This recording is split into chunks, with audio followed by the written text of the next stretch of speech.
Hi everyone, my name's Dr. Caleb Owens and I want to teach you how to write research reports in psychology. This module is usually mounted on a Canvas page with intervening questions, so you watch short videos and then complete the questions in between. But sometimes I like to put all the videos together and stick it on YouTube.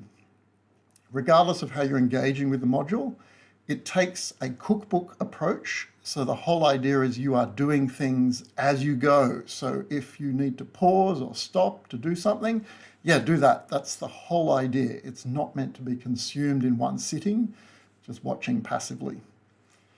In terms of finding out how to write a research report, I'm obviously not the only source. Academic Writer is the APA's own website, which has lots of examples, exemplars, instructions, rules.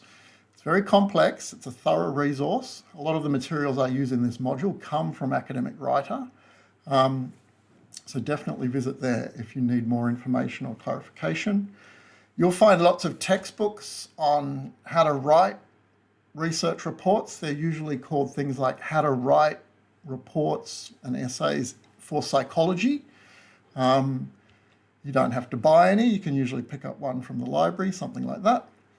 And finally, the research report format is what is used for most published research reports. So find a topic you're interested in, presumably you're interested in psychology, and read widely. And the more research reports you read, the better you'll understand how things work.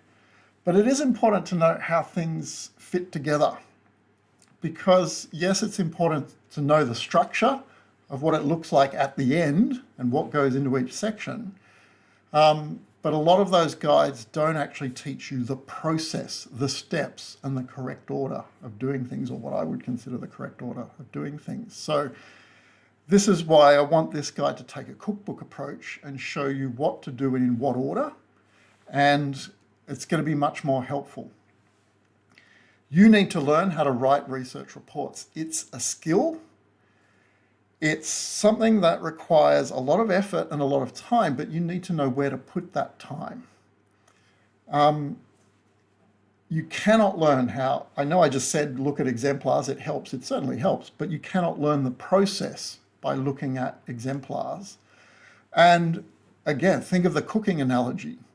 You can't learn how to cook a dish by eating a lot of it. You just can't. You might be very familiar with a dish. It might be your favorite dish. I've got pork crackling there as an example. And I've eaten my fair share of pork crackling over the years, but I needed to learn the steps. And this chef on the internet, I had to watch that YouTube video many times. There are so many spices involved and so many steps. But I learnt the process. You need to learn this process, because the alternative to this, and a lot of students take this approach these days, and it's terrible, the alternative is to use AI to make almost everything and then just continuously iterate on the draft and change things. Oh, doesn't seem quite right, and change things, doesn't seem quite right, change things, doesn't seem quite right. Huh? Imagine trying to cook that way. Imagine just throwing things together and, oh, no, it doesn't taste good. Do it all over again. No, not quite good. Do it. What? Nobody learns to cook that way. And you won't learn how to cook. Even if you end up with a reasonable product, you're going to waste so much time not doing what you should be doing to create a good report from scratch. You need the steps. You need the procedure. You need to learn what to do. And that's what I'm here for, to teach you the steps. So throughout this module, you'll see the steps, and by the end, you'll end up with notes, drafts, and then all your raw input, and you'll have a record of all these things. And it's important to have a record of all these things, because if your approach is just use AI to make it, and then remake it, and then remake it, that's what a contract cheat does. That's what a plagiarist does, because they have no records of the process. And increasingly at universities, you get marks for the process of creating something. Even if you don't think you're getting marks for it, eventually you sit oral exams and things like that, and secure exams, which ask you to explain how you put something together. And if you don't know how to cook the dish, and if you don't know how to write a report and how to plan a report and how it actually goes together, yeah, you're not going to understand the process at all. But also not have any evidence of the process. So having notes, having drafts, that's your record of authorship, which is very important in the era of AI to prove that you've actually written something, that you're the creator. So understand critically right at the beginning that if you are using AI to just generate stuff, you're not learning the process. You need to learn the skill of assembly and where to focus your effort. Now, at least in the context I teach in, research report assignments work by someone creating a unique study every time. You then, in one of your first psychology tutorials, are a participant in the study. So you're contributing to part of the group data for the course. And then after that's all happened, you are given the materials and then you're asked to pretend to be the researcher, even though you never designed the study. And this can be kind of a challenge. That's why I've got a question mark there. It is one of your first challenges. You're given materials, this was done, now, and you were a participant, now we want you to pretend to be a researcher and pretend that you came up with this method and why did you do it? And this becomes your task in this style of assignment. And then you write the report from a researcher's perspective, as the researcher would. Now, there are variations to this approach. Sometimes there's no data collection at all. It's less authentic. Your unit coordinator might just kind of give you stuff and say, look, pretend that this study was done and this was found, and now I want you to write it up as a research report. I rarely ask people to write methods, but I know of some coordinators who ask people to write method sections, but it is rare. It's easy to learn how to write a method, though. I'll show you the dot points in a moment, because knowing how to write something also makes it easy to read something. Also, and I haven't seen that at my university, but I've seen it in other universities, sometimes the raw data is given to you and you have to analyze it. Okay, so it becomes another step in the process. Ultimately, you're still heading towards writing a research report. So these variations don't change what a research report is. If you're watching me explain things and your reaction is, oh, I was never taught this way, this is outrageous, I don't know who to believe, whoa. Research report formats are the same everywhere, okay? I'm explaining a technique. There's nothing I say that should be unusual. If it's been explained to you differently before, good. The more perspectives you get, the better in terms of understanding something. But don't have this reaction as, oh, damn, I'm being taught a different way to do it. How dare... Don't react like that. Research reports are research reports. Assignments do differ, though. That's why I'm mentioning these variations. Usually for research reports, I do in my units. For a Caleb research report, I give everyone the method section, so you don't need to write one. I process the results all the way through to p-values. You can't process your own results or analyze your own results because I've already processed them for you. I've already processed them, and that means there's no more information to get. And no, you probably can't put error bars on your graph because I've just given you the output. So just deal with it. Also, there's something I've started doing just in the last 3 years, and that is set references. You must only use the set references. And the reason why I do that is because before people learn and fully understand how to write a research report, I think it's crazy to get them to search for new references and do research, because they don't do that. They'll just use AI to find papers. Many of those papers don't, I shouldn't laugh, many of those papers don't exist. And there's no reading process, there's no analysis process. It's just, well, AI told me to say that, AI came up with a citation, AI came up with a reference. Ouch. I don't want people to be learning all that at the same time as they're learning to write research reports. So usually for my research reports, I just say 2 or 3 set references, here's what they are, and I've read them very well, so I know exactly what I expect back in a sense, but that's it. I've got a note right at the end of this first video about if you've been asked to find more with some tips there. But for my assignments, nope, don't need to find more. In terms of what most coordinators, assessment designers are looking for, they're looking for your ability to understand the format, whether or not you can present information in that style with correct citation, appropriate arguments, correct information in the correct place. I will teach you all that in this module. And also, you understand the purpose of reports and can creatively present a compelling report. A report is not just a presentation of information.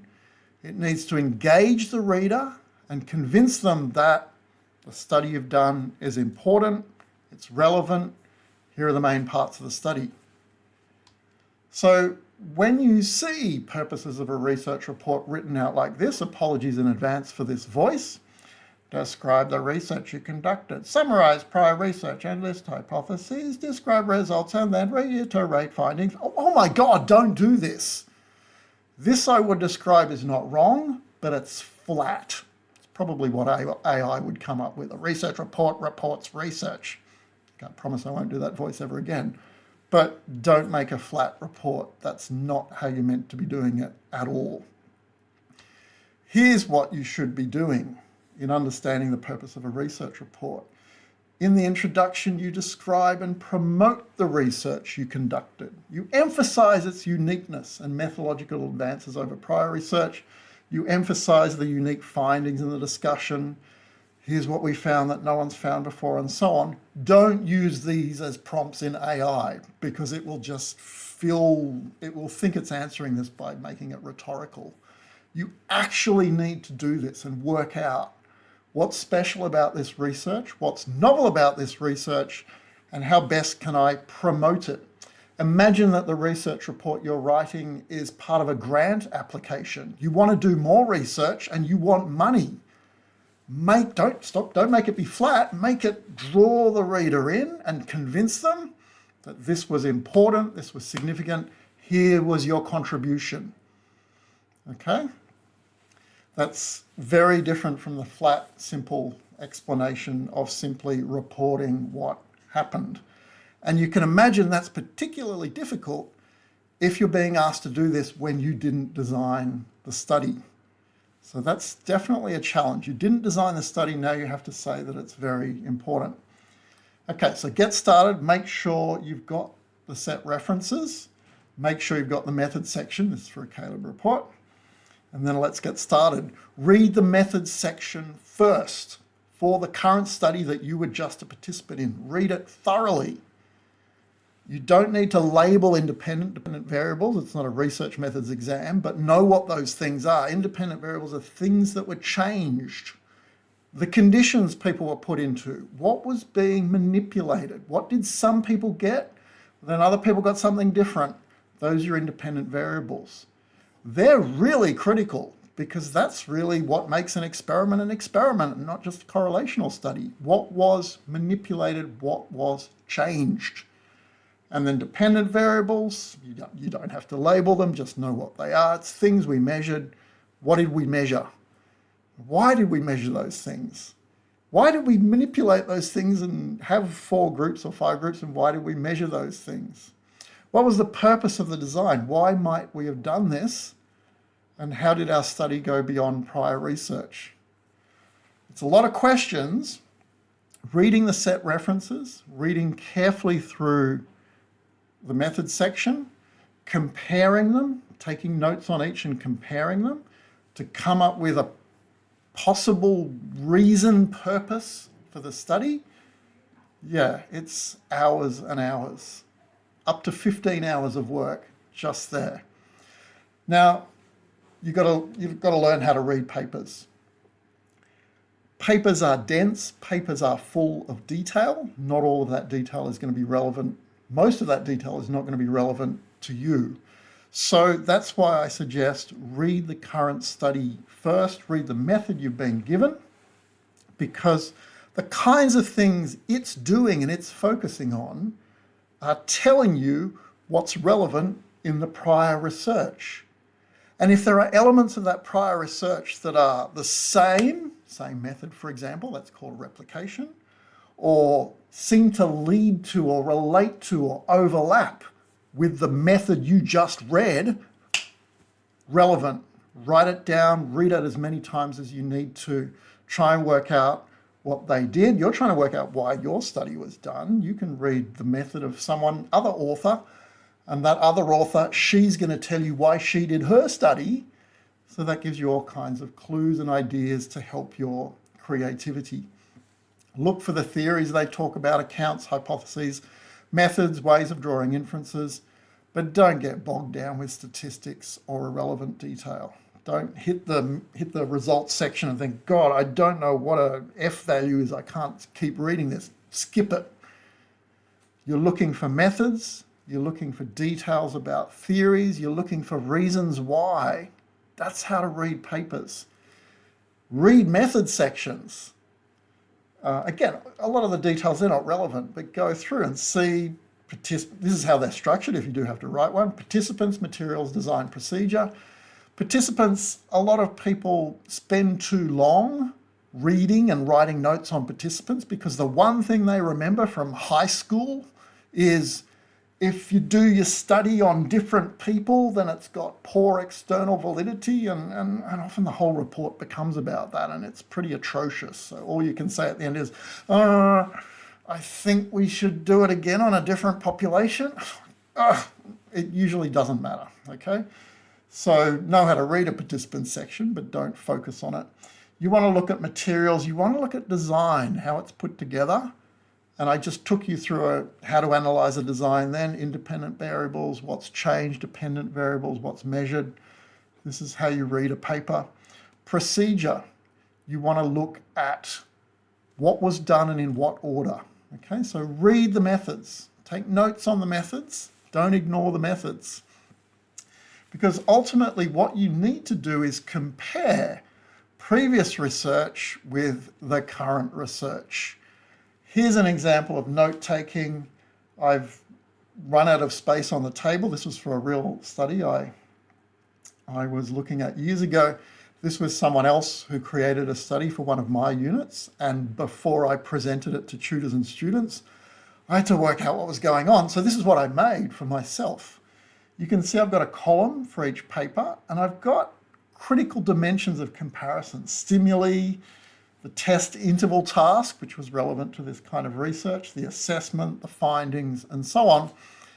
This works well enough for 3 papers, but if you're going to get more references, and it's not a bad idea to develop a skill like this, because you might be doing an honours thesis or a very big essay in a later unit at some point. 1 row per paper is how it works here. And you can see here that I'm comparing the methods of all these papers. Why compare methods? Why read method sections?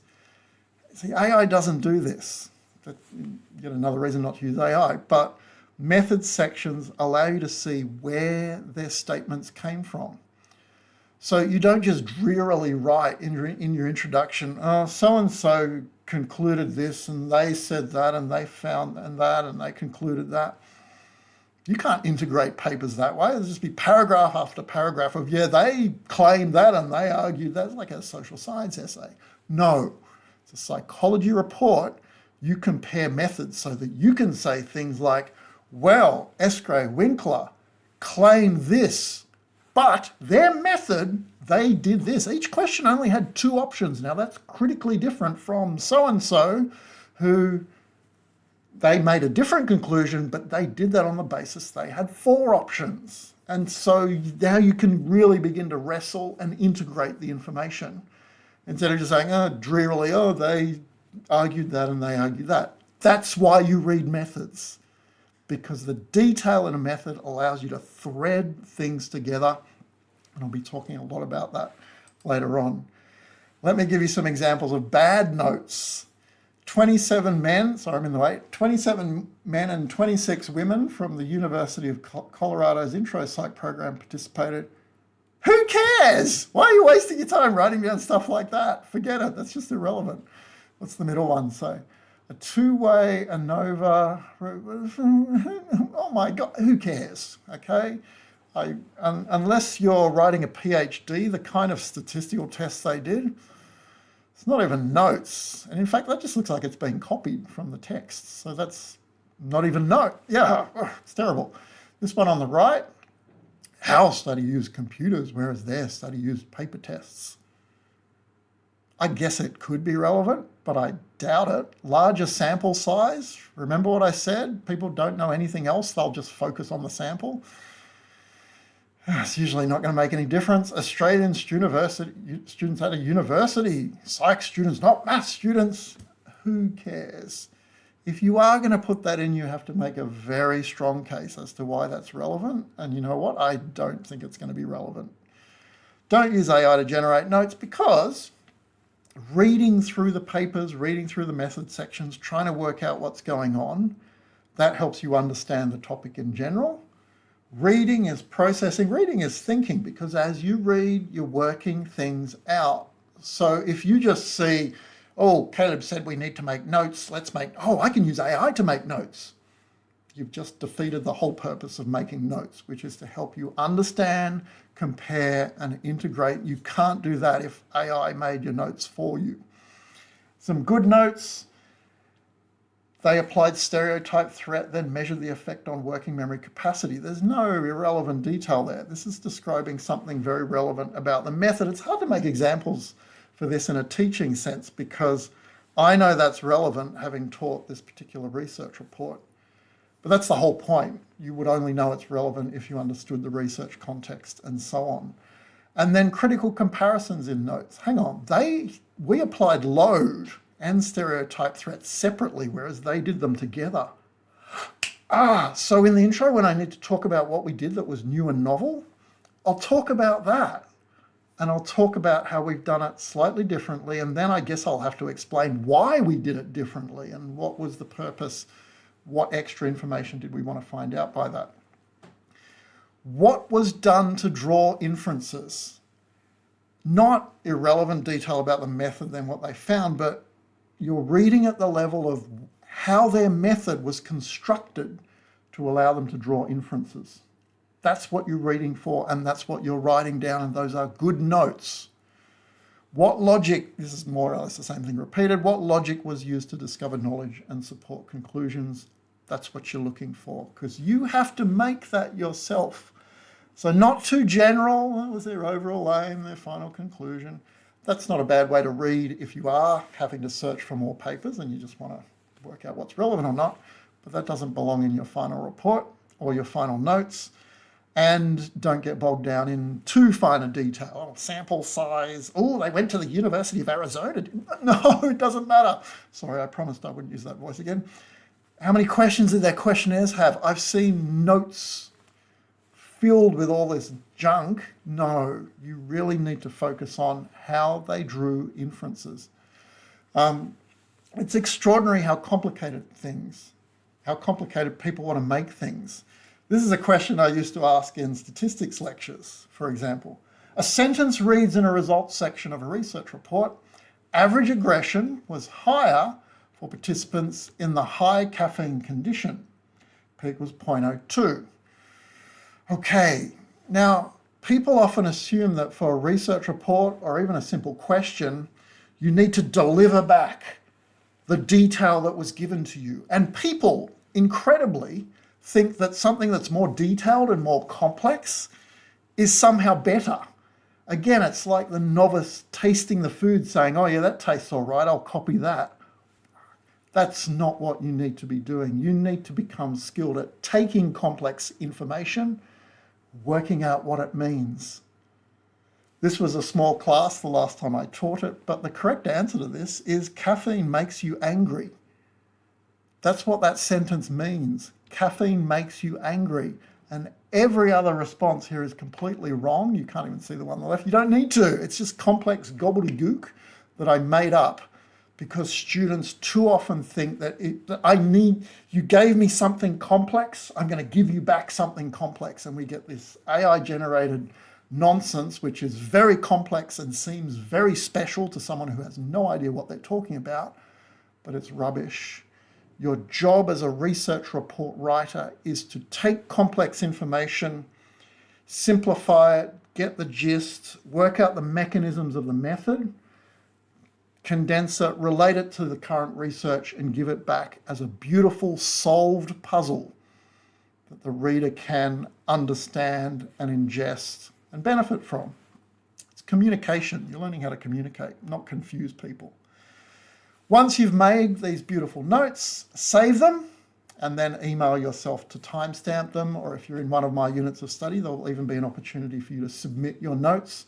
That's making a record of the process so that you can then prove your authorship later on. It's a good habit to get into. So looking for these similarities and differences, trying to work out how your study, the study you did, that you were given, differs from the set references, the innovations it made and why do that? Why is our method doing that different, and why are we solving issues with a new method? Are we going beyond prior limitations, or are we just asking new questions, okay? Or all of the above.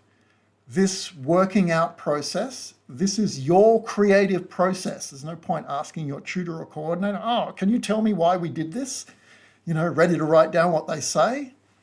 Even if they did tell you, you wouldn't know why. That doesn't necessarily connect the purpose to the method anyway. So, yeah, you've got to work all this out for yourself, and you've got to understand it thoroughly. Now, if you're doing a Caleb assignment, you can skip this bit entirely, but just to end up this first module, if you are doing an assignment where you've been asked to find more papers, here's some really quick tips. First of all, find connected papers. What do I mean by a connected paper? I mean something that's directly connected to a set reference or starter reference you've been given. If you find the paper on the library database, and you can do that just by pasting in the title, when it comes up with the library record, you'll be clicking on these arrows. This arrow here gives you every paper that this paper cited. You kind of already have those though, because you've got a references section in the current paper. This little thing here though is even more special. If you click on this, it will tell you all the papers that have been published since that paper and that have cited it. That's what I mean by finding connected papers. It's really easy. Find the paper on the library database, press those two buttons, you're away. In terms of finding more papers, learn to use a proper search engine. PsycInfo is what we use in psychology. I just typed PsycInfo again into that library search bar, and it gave me the database, and I just clicked on that and it brought me through to the database. And you might, look, you can tick the peer reviewed journal box on the database and then just start exploring it. But I don't know, a little library tutorial about how to combine searches and things like that is going to help. So the more you can learn about using a database, the better. Why have I got Salt Bay there? Because you need to find papers you can integrate into your report. And too many people treat extra references as like seasoning. And they'll just sprinkle in a few here and there to show off. I can find more papers. 0 marks. In fact, fewer marks, because you can have less time to talk about something that matters. You might find 100 papers. You need to find just 2 or 3 good ones. So many times in assignments like this where you have to find more, none of the assignments I ever run, but in assignments where you have to find more, this relentless from students, how many more papers do I need to find? How many more? You know, how many marks will I lose if I only find 3 more? Oh, the questions are all silly. The question should be, how many papers do you need to tell a coherent story? And with a word limit of, 1,000 words, 1,500 words, even 2,000 words, if you are actually going to do what I suggested and integrate the methods and talk about similarities and where all these ideas come from and how they connect, 4 or 5 is probably all you can fit in effectively, even with a 2,000 word assignment. So this kind of sprinkling stuff over it and adding one at the end of every sentence, not only does it look AI written, but there's no depth, there's no connection, there's no integration. It might sound odd that I say use the main characters, but this idea of bringing in information and barely touching it and then barely mentioning it again, It's not a good practice. It's going to come up again later in this module when I talk about threading. So when I'm talking about threading, if you are doing an assignment where you need to find more papers, think carefully about, is this even relevant, or is it something like a character that just comes in, does one cameo scene, never see them again? Then you probably shouldn't be including that paper. Planning your introduction section is going to consume most of the time you have dedicated to the research report. At the University of Sydney, if your research report is worth 40%, you should be dedicating 40 hours to it. That's just a rule of thumb for most assessments. 20%, 20 hours, 30%, 30 hours, and so on. Of those 40 hours, I would expect that planning your introduction, not even writing it, just planning it, is going to consume about 15 hours. It's a lot. But think of the introduction as setting up everything else. If you do it well and you plan it well, then everything else will just fall into place. It's like, to use an analogy, it's like a movie where you're introducing characters, you're introducing the main mechanisms, the main arguments, you're introducing all the elements, and then what happens after that? It should just fit in. That's why it takes so long, and that's why most of your thought needs to go into the introduction. It has distinct parts, but it's really important to make sure you understand how these parts fit together. You've got to introduce the field, you've got to describe relevant previous findings and conclusions in the field and methods used to find them and so on, everything else there. And that takes a lot of work. So here's an example, an exemplar I've used over the years. And hopefully you can see these elements, introducing the field and something historic there, the person who originally introduced the scale and so on. Describe relevant previous findings in the field and the methods used to find them. High-scoring individuals also scored highly, but it's being criticised. So there are criticisms. They might not necessarily be other people's criticisms. Criticisms there.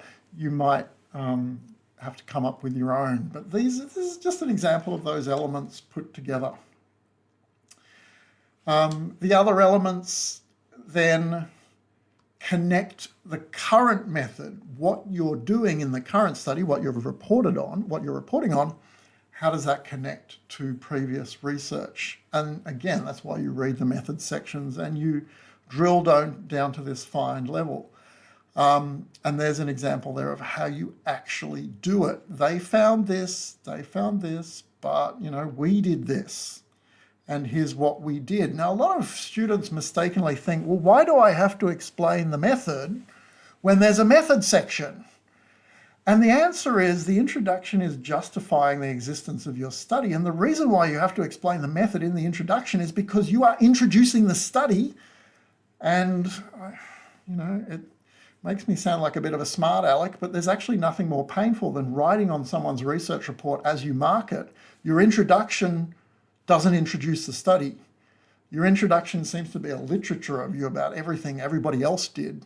You need to introduce this study. So the method, now it's not all the method details, it's just enough to justify and connect the study to previous research. So here's what we're doing and why. And at the same time as you're doing that, you're promoting the study by pointing out how it's different and innovative and new. See how difficult it is to write research reports? You've got to do all this at once. But once you get, that's what the purpose is, then if AI throws out you some junk, which is a literature review disconnected, you'll quickly realize it can't do it very well. Once you understand the purpose and what needs to go into it, what the ingredients are, you'll work it out. And then finally, at the end of your introduction, you're going to have hypotheses. And they're just as integrated as well because they're not disconnected guesses. They're not just saying, okay, I've written all that and what was done in the past and what we're doing. Gee, what are we going to find? It's not like that at all. If you were the researcher, you would have designed your study with a particular finding in mind. That's how you create a study. I want to find that because finding that proves that and shows that. That's where it all begins. So you can begin that way as well. Sometimes it's really useful to start considering hypotheses and how the design works before you do the literature review or anything else, because that is the functional part of the report or the honours thesis or even the PhD. What do you expect to find and what does it mean? Not a guess. Oh, gee, I don't know, condition 3 will give the best memory. No. Why? Why did you make that manipulation? If that finding happens, what does it mean? What does it mean for the theory? Why did you do all this? So often hypotheses are just throwaway. Don't number hypotheses. It's just H1, do, H2, do. I do not recommend that at all, because you're forcing a disconnection then. You think you're making it easier for yourself, but H1, H2, H3, no. Integrate it all, write full sentences, explain what the hypotheses mean. Look at examples of that in real research reports can help. Now, in some writing guides, you'll often see these categories, put as background, current study, hypotheses, and that's a reasonable overall structure. But what I've been saying all along is that the connection matters more than anything else. So again, using AI prompts and just asking it to come up with those 3 things through maybe 3 separate prompts, it's going to be a catastrophe, because whatever the background is won't connect to the current study, won't connect to the hypotheses. Okay? And often it's left out entirely. I've seen many reports where the current study isn't even mentioned. Why do I need to mention it? It's in the method section. And hypotheses are missing as well. And introduction is often interpreted by some AIs as, give me the background and nothing else. But the problem isn't just missing out bits. The problem is, even when you know what these 3 things are, you've still got to connect them. Okay? And this is why I want to introduce to you this idea of threading, making threads that carry through the entire report. You want to demonstrate to the reader that you understand what's going on and how things fit together. And the best way to do that is to formulate an argument or a flow of logic which starts right at the beginning of the introduction, goes all the way through to the end of the discussion. A thread in the background follows through to the thread in the current study, follows through to the hypothesis. I've kind of given you an example already of that, how you wouldn't expect a hypothesis that's a surprise. You want something carried through. You want the reader to be on board and think, I can see where this is going. That makes it so easy to read. I can see where this is going. Oh, so the background, they did that. But we're doing this. And oh, wow, yeah, I know why you did it now. And you expect to find this. And if you find that, it means that this theory is true. See, fits together. Not drearily, here's something that you'll never hear from again in the background. And here's a separate paragraph, which is nothing but our method summarized and not connected anywhere. And here's some hypotheses which sound like guesses. No, thread it. Think of these flows of logical flows, arguments as like characters in a movie. And a good movie has character development. And I don't even remember what movie this is I got these images from. I just know that's Awkwafina because Awkwafina's awesome. But it is a movie where Awkwafina goes from, I think she's like a concierge at a hotel in that top image. And then everything starts blowing up and she ends up kind of being a superhero or something like that. Who cares? The point is the single character is followed through, looks gorgeous doing it, and develops. She's got a character arc. And the problem is not just AI. If you don't put thought into your threading, it's not going to match. You don't put thought into your threading, or worse, you get AI to do it, and AI is a surface level, I nearly said thinker. AI doesn't think. It processes things at the surface level. And again, if you're not a skilled report writer and you couldn't be bothered and you taste the pork crackling and think, yeah, it seems good enough, you won't notice. But the marker's going to read it and say, hang on, it starts out with Awkwafina, then it's Zhang Ziyi, and then it's Li Na. And look, I'd love to see a movie with Awkwafina and Zhang Ziyi and Li Na, but Not if they changed in the middle and they kept switching out the actual, what? It doesn't fit.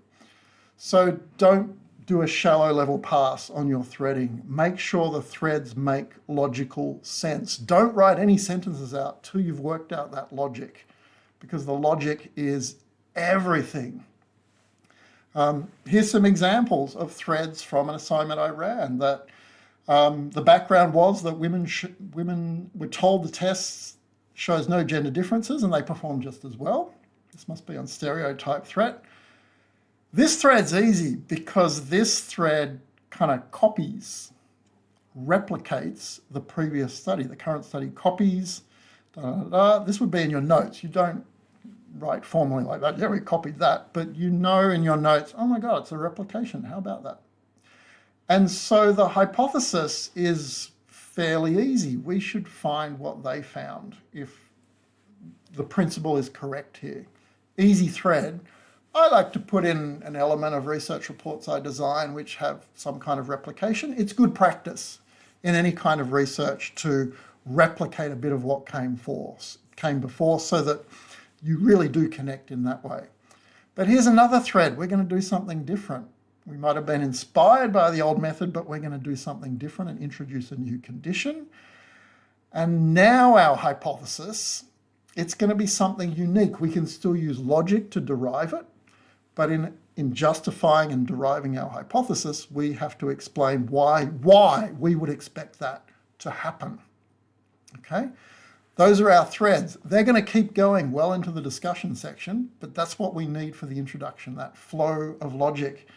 And I hope the character analogy is helpful, because if you had a character that appeared in the first few scenes in a movie and was well developed and then just disappeared completely and you never heard from them again, Tom Bombadil, what? You'd be like, what the hell? What does that mean? Why was it there? Why was it relevant? Just disappears? Cut them out of the script, okay? Same with papers. You don't usually have to find more papers for my assignments, but if you're sprinkling in this rubbish in the introduction and you never reconnect with those same papers again, they don't belong. Remove them.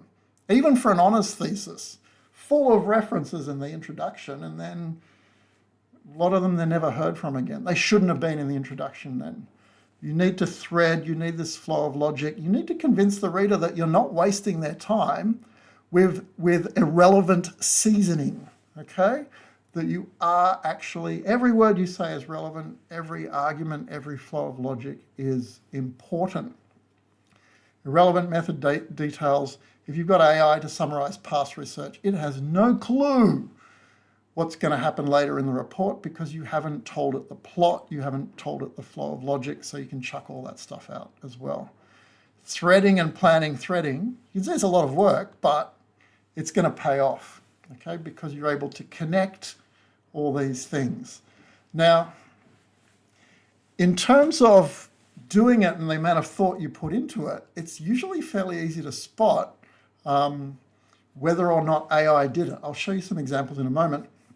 In terms of complexity, depends on your word count. You want at least 2 or 3 threads for an honours thesis. 2,000 words, 1,500 words. 2 is enough to show off your logical skill in connecting and integrating information. 1, if it's just a replication, I don't know, maybe a first-year research report, I don't know. But the level of complexity you can handle and fit into the word count is a demonstration of your skill. So see how you go, see how you plan things.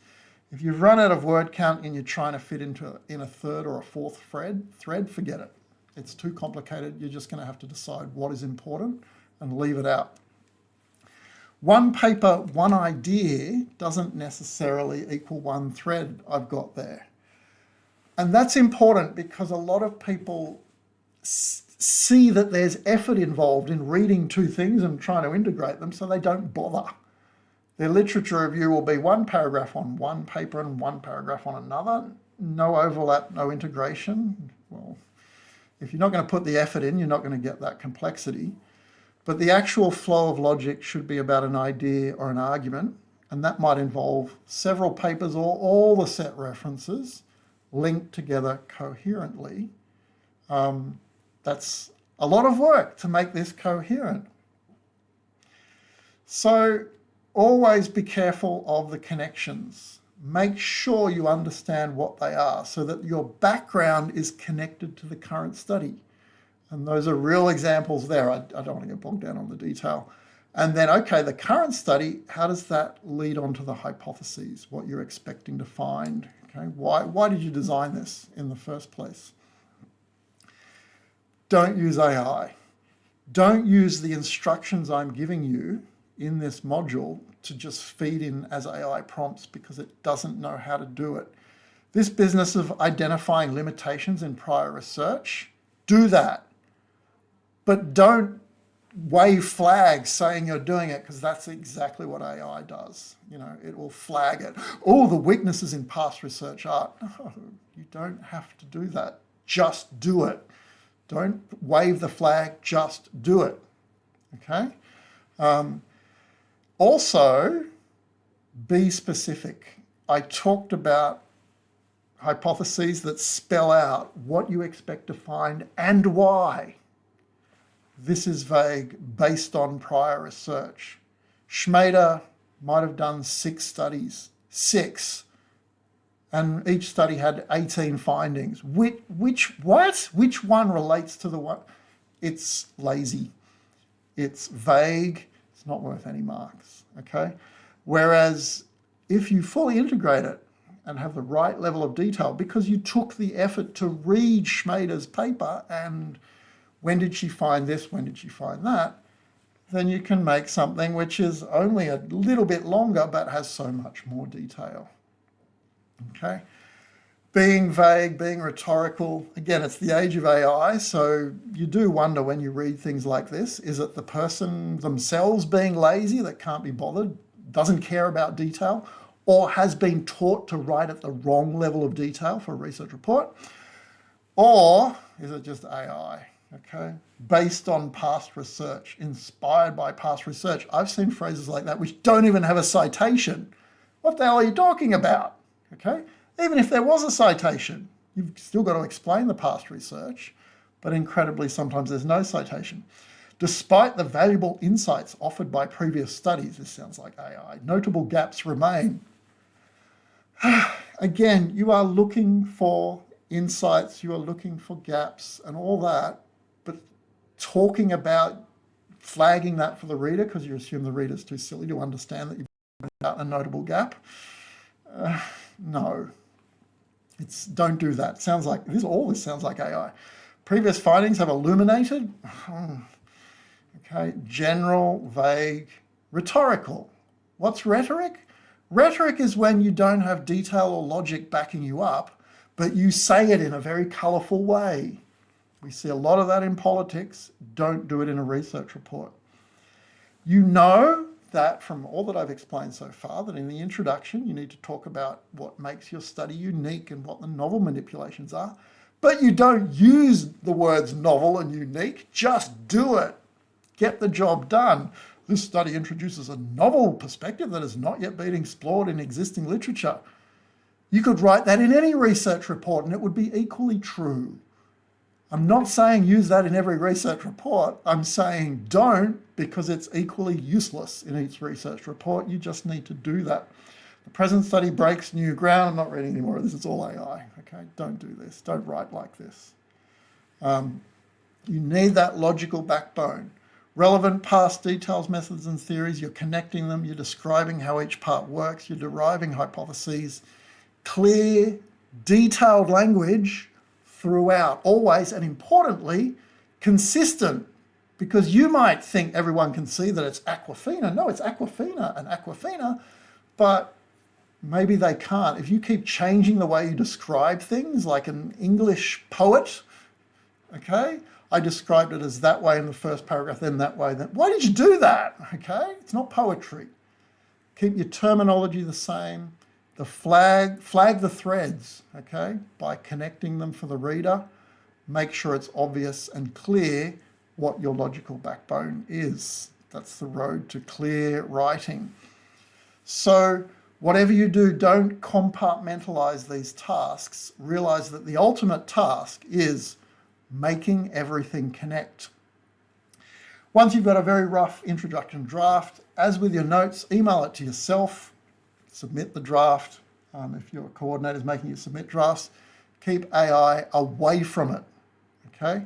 Make sure that you have a preserved raw draft that has not been transformed in and of itself so that you've lost the record of your authorship. There's a replication crisis in psychology. You've probably heard about it a lot already. Lots and lots of studies published. People try to repeat them. They can't find the same thing. Why? Because people looked at the results first and built their theories and hypotheses and justifications after they looked at the results. That's one of the main causes of the replication crisis. So to save yourself the anguish, I suggest once your coordinator, assignment, producer gives you the method section and the set references, or ask you to find more references, that's when you need to plan your introduction. Plan the logic. Ask questions. Why was this study done? What would we expect to happen? What are we testing here? How does it relate to previous research? Plan everything. Plan those logical threads before you see the results. Because if you see the results before you start any of that work, then you've just simulated the replication crisis for yourself, because you're going to be tempted to then write hypotheses that match results. And I've run many assignments over the years where I've read hypotheses that so specifically predict what we actually found, even though what we found was so unlikely, so unexpected, and yet the hypotheses precisely match what we found. That's both the cause of the replication crisis and the cause of a bad report if you're going to do it that way. If it's clear to the person who set the assignment, wow, that was pretty unexpected, but why did you write a hypothesis expecting that? Wow.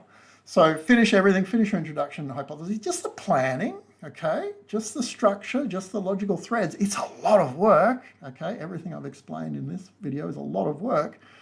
But if you've done all that before you actually look at the results, you've got a much better chance of understanding them logically and then being able to fit them into that pre-existing logic and write a discussion that makes sense, instead of writing a confirmation bias everything, which somehow matches up with unexpected results. So do this planning, plan your threads now, and don't continue with this module until you've done that.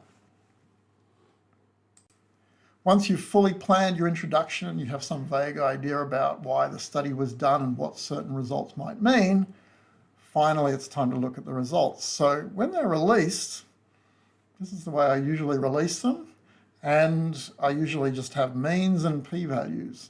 The means are the raw sample values, and the p-values are testing whether or not the differences between these sample values are due to chance or not. You can see that the difference between 17 and 18, yes, 18 is bigger than 17, we can all see that, but you know what, that difference 0.18 is bigger than 0.05, so nothing to see here, okay? You won't be talking about that result as if it's significant. People often ask, how do I write a sentence like that? And you just say something along the lines of, no difference was found between the restudy, between, I don't know what the mean means, it. No difference was found in performance between the restudy condition and the fill in the blank condition, okay? P is greater than 0.05, you can put, or P equals 0.18, leave it at that, okay? No difference was found. But for differences where there was a significant difference, what do we got here? A compared to C, the 17 compared to 19, free recall versus restudy, we got a 0.01. We're going to have to write a sentence which describes everything, which kind of puts all that information together. And it's amazing how much information you have to integrate just to make one sentence. So, you know, just set yourself the task of working out what each result means. You need the direction of the effect. Oh, how can I find the direction of the effect? Students often ask. I've only got a p-value. It's not from the p-value, it's from the sample mean, okay? 19's bigger than 17. You got a direction of effect? There it is. 19's bigger than 17. So if it's performance, then free recall is better than restudy. That's your direction of effect. Comes from the sample mean. The meaning of the dependent variable, which I seem to be struggling with at the moment because I can't remember what the mean is. Hopefully I'll find out in a second. And the meaning of the conditions. These are quite well labelled conditions, but that's not always the case. So we've got to work out exactly what these conditions are. And of course the p-value, we already know that. We have to put all this information together. That's the challenge. So this kind of fills in the blanks. The dependent variable was a score on a questionnaire, where a higher score means more anxiety. I really needed to know that. I didn't know that. Oh, this might be a different study. This has got nothing to do with restudy. So score on a questionnaire, higher is more anxiety. Okay. Condition 1 is high load. Condition 2 is low load. Okay. Test of the difference is 0.032. Okay, this is a significant difference. And the mean is 53 for one and condition 2 is 40. I can put all that together right now. Okay, so it's anxiety scale, condition 1, higher anxiety. So high load means higher anxiety, and it's statistically different. So it's statistically higher. So you get statistically higher anxiety when you have high load. I needed all that information there just to work that out. So how does it look like as a sentence? The difference between condition 1 and condition 2 was significant. Okay, I've got this lady here pulling a face because that's just not good enough. The only thing there that makes sense is the p-value. You haven't told the reader the direction of the effect, the meaning of the dependent variable, or the meaning of the conditions. Ask your mum, your dad, a friend to explain to you what on earth that sentence means. Ask AI, can you tell me what this sentence means? And it won't know because you haven't told it what condition 1 is, what condition 2 is, what the direction of the effect is. Okay? This is a little bit better. Participants in condition 1 had significantly higher scores than participants in condition 2. That's progress, but she's still frowning and I'm still frowning because we're still missing the other information. Let's keep going. Participants in condition 1 were significantly more anxious than participants in condition 2. That makes a big change. Okay, wow, we've got a direction of effect and the meaning of the effect too. That's the light turned off to celebrate. The meaning of the effect is really, really important. It really adds to it. But there's still something we're missing. What the hell is condition 1 and condition 2? You shouldn't be talking about condition A or B or condition 1 or 2. The word condition, ideally, should not appear in your results section. So we've got one more step to make. And here we go. Participants in the high load condition were significantly more anxious than participants in the low load condition. It seems to explain everything thoroughly, but I do a lot of research report assignments, and one year we were talking about load, and high load and low load even then wasn't sufficient detail, and people were pointing at the modules like, oh, but you said that was good enough. It really depends on what you're trying to explain. As an exemplar, that's sufficient detail. But as a real test of your results section, once you've written it, ask yourself, if someone else read this, would they understand quickly and easily what's going on? If I've got condition 1 and condition 2, and you have to flick back a few pages to the method section to work out what on earth that means, that's not good enough. It's like the rudeness in a discussion of saying, oh yes, hypothesis 2 was confirmed. Well, that's just rude. Hypothesis 2? You're just pointing a finger at the reader saying, go back to the introduction and you look up what hypothesis 2 is because I'm not going to tell you. You're trying to communicate effectively, not make a puzzle. So when you go back to that very first sentence, you'll see how impossible it was to work out the difference between condition 1 and condition 2 was significant. That's where we started. It's awful. So all this information makes it easier to understand, not making the reader do more work. Directions of effect, words like bigger, smaller, greater, weaker. Okay, use them. Use them to describe what has happened. You don't use those if you haven't found an effect because there is no direction of effect if you haven't found an effect. We found no difference. p greater than 0.05 between, explain the conditions. That's all you need. But when you do have a direction of effect, yeah, add that in. Conditions are described meaningfully, don't just label them. Cite the p-value, sometimes just saying whether it's greater or smaller than 0.05 is fine, and include the meaning of the dependent variable. Just to write one sentence, it's a lot of work. But this here is an entire results section. This is a results section without the figure. Okay, you can see I refer to the figure. It's got, I mean, it would have been a fairly simple research report. It's stating 3 findings. One of them wasn't significant.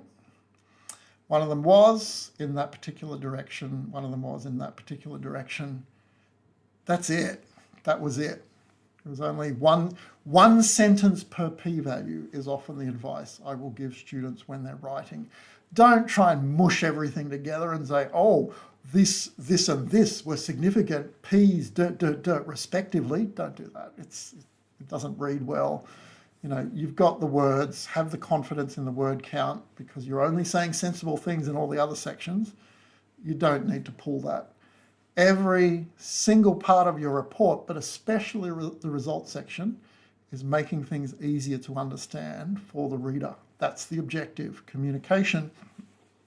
You can see here, I'm about to talk about graphs now, but I've also included in the text a reference to the figure. You need to do that. You can't just stick a table or a figure in close proximity to the text and assume your reader knows that they go together. You need that in a formal research report. I haven't got means here. I don't usually require means for any of my assignments. Your tutor might in your unit. So ask if you're not sure. Here's the other thing about the results section.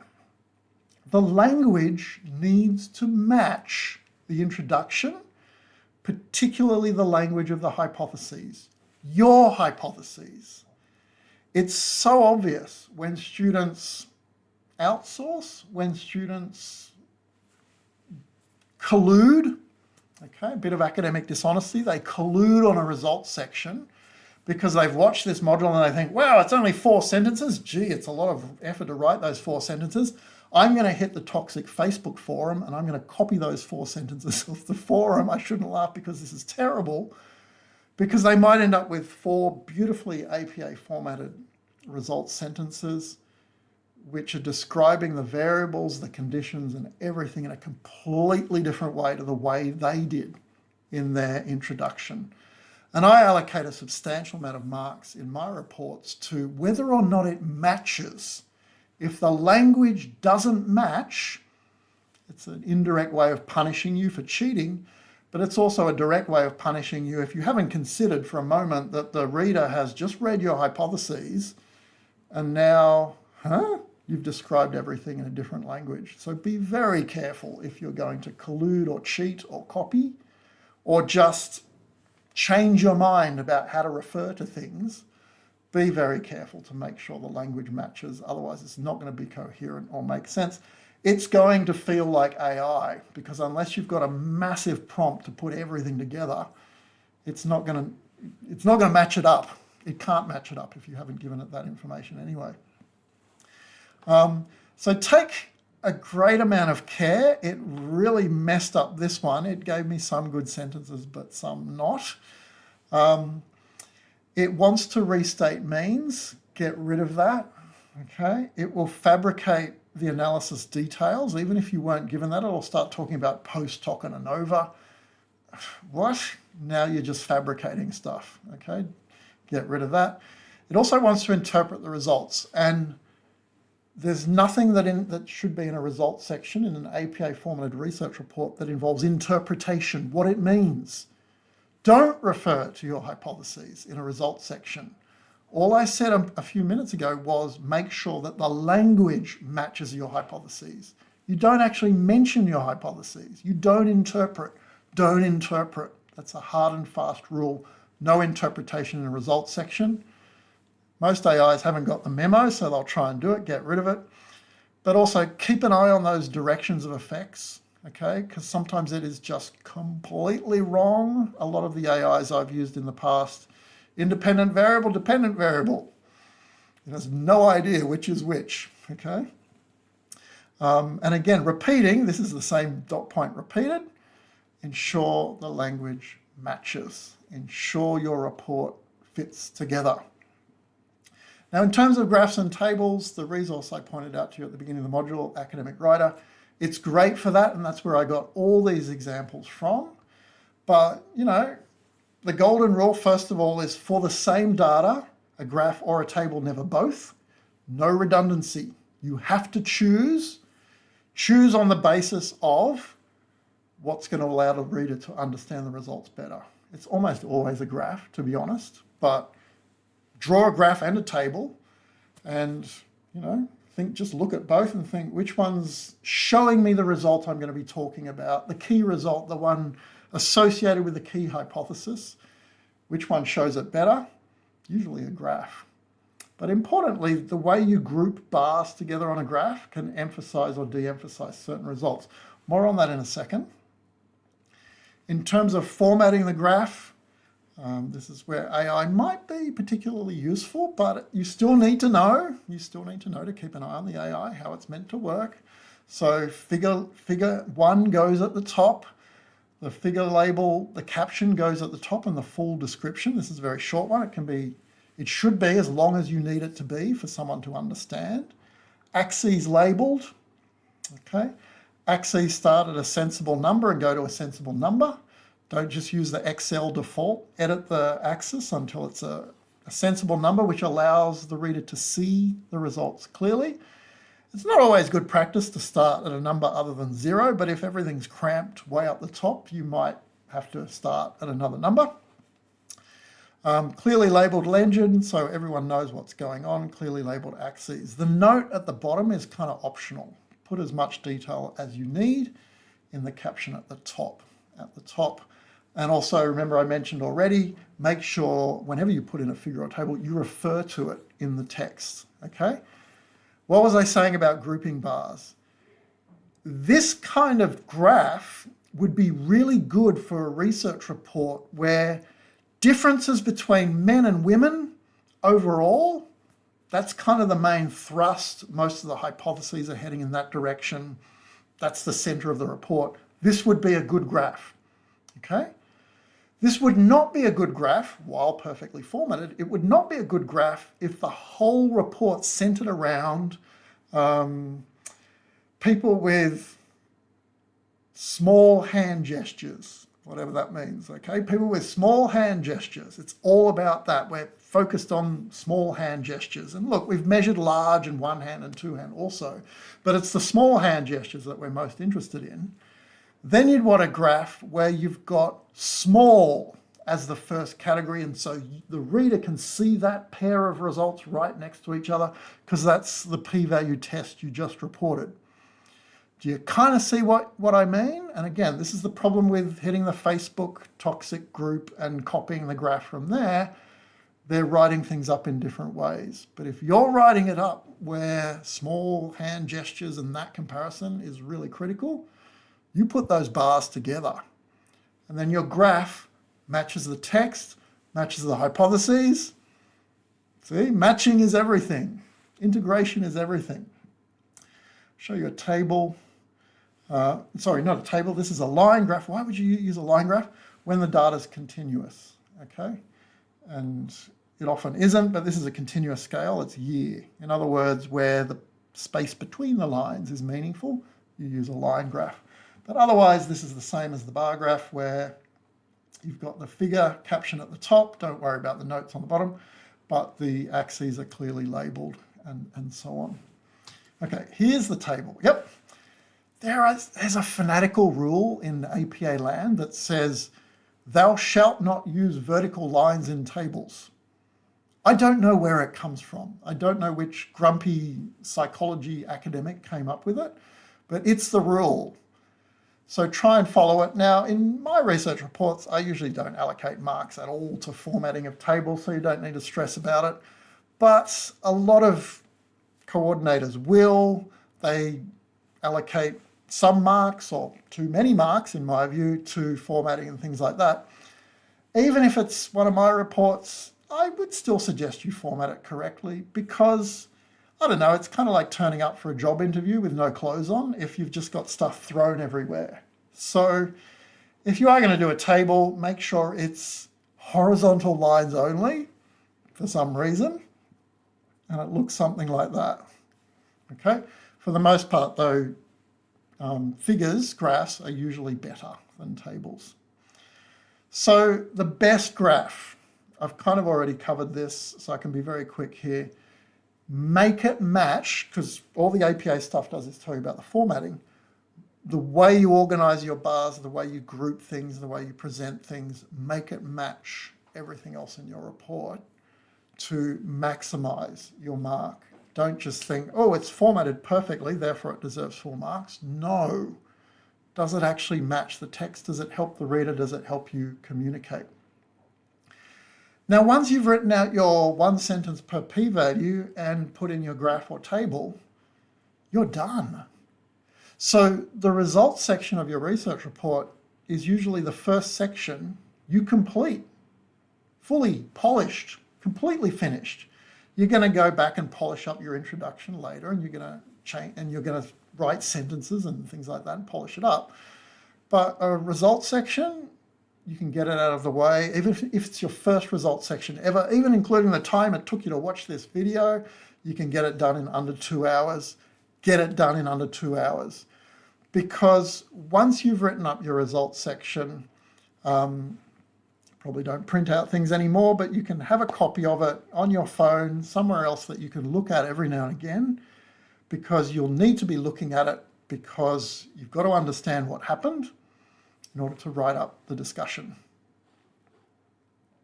It's time to write the discussion, and these are the elements I think belong in every discussion, and hopefully this will help you plan your discussion. Here's a very old-fashioned way of conceiving of a research report, the hourglass shape, which I think does a reasonably good job of kind of giving you an idea of how a report works. It starts very general, with the general field at the beginning of the introduction, but the introduction gradually narrows things down to specifically what you're looking for, what the current study's doing that answers those questions, tests that theory, your specific methods and hypotheses. And then the discussion is the opposite, where you've got your specific results and you restate those at the beginning of the discussion, but then you have to relate those results to the theories and hypotheses you were testing, and then previous findings in the wider field gets more and more general. It's not a bad way of understanding it. In terms of the bits of the discussion, start by recapping results. As that first paragraph, when I'm marking, that's what I'm always looking for. Do you understand APA format? The first paragraph should be a quick rundown of the key core results. What was found? Some interpretation is possible at this stage, certainly more than the results. Interpretation is allowed in the discussion section. But because you've read the memo and know that you're meant to recap results, make sure you don't include p-values. You don't include means, definitely. There should be no numbers in the first paragraph of the discussion. And if you have got lots and lots of results, stick to the key results you're going to talk about more in that quick recap. You can mention a few more details later, but stick to the core ones if you don't have space to put absolutely everything in. Relate the key results to the hypotheses. There's an exemplar there. Explain the meaning of what was found. Okay? The findings suggest this, that's such a small amount, suggests, and so on. What does it mean? This is already beginning to link to prior research, but you can see that the meaning of things, this is where the meaning of things start to come out, which relates to your hypotheses. What you don't want to do, and I've kind of mentioned this already, is be rude to the reader. Hypothesis 1 and 2 were confirmed, but hypothesis 3 was not. Wow. And I have seen that. And it's just rudeness. It's saying, aha, here's your puzzle. It's a puzzle. You've got to go back and work out what on earth hypothesis 1 was, just to make sense of this sentence. My communication is awful. Even saying the first hypothesis or second hypothesis, really? You expected the reader to remember what order they were in. That's just plain rude. Don't do that. So explain next how what was found challenges or moves beyond what was previously found in this field. You have to connect what you found with previous research. And here's an exemplar here. It's from that previous paragraph as well, because it was all mixed in. Strong association suggests that it connects to the previous theory. HAH measures what this person originally intended. And that's how you do it. Natural language. You don't wave the flags the way AI does and says, these findings closely align with prior research. Why do you need to say that? Just do it, for God's sake. And it's just throwaway rhetoric at this point anyway. These results corroborate earlier studies. I've seen that in many student reports I've read with no citation at all. It's rhetorical nonsense. These statements give a sense of what you should be doing, but this is not doing it. This is just waving around a rhetorical flag, like a politician saying, we endeavour to improve our community. Shut up. Tell us what you're actually doing, okay? Tell us what happened, okay? Don't speak like a politician or an AI. Okay? Specific findings, specific previous findings, connect them.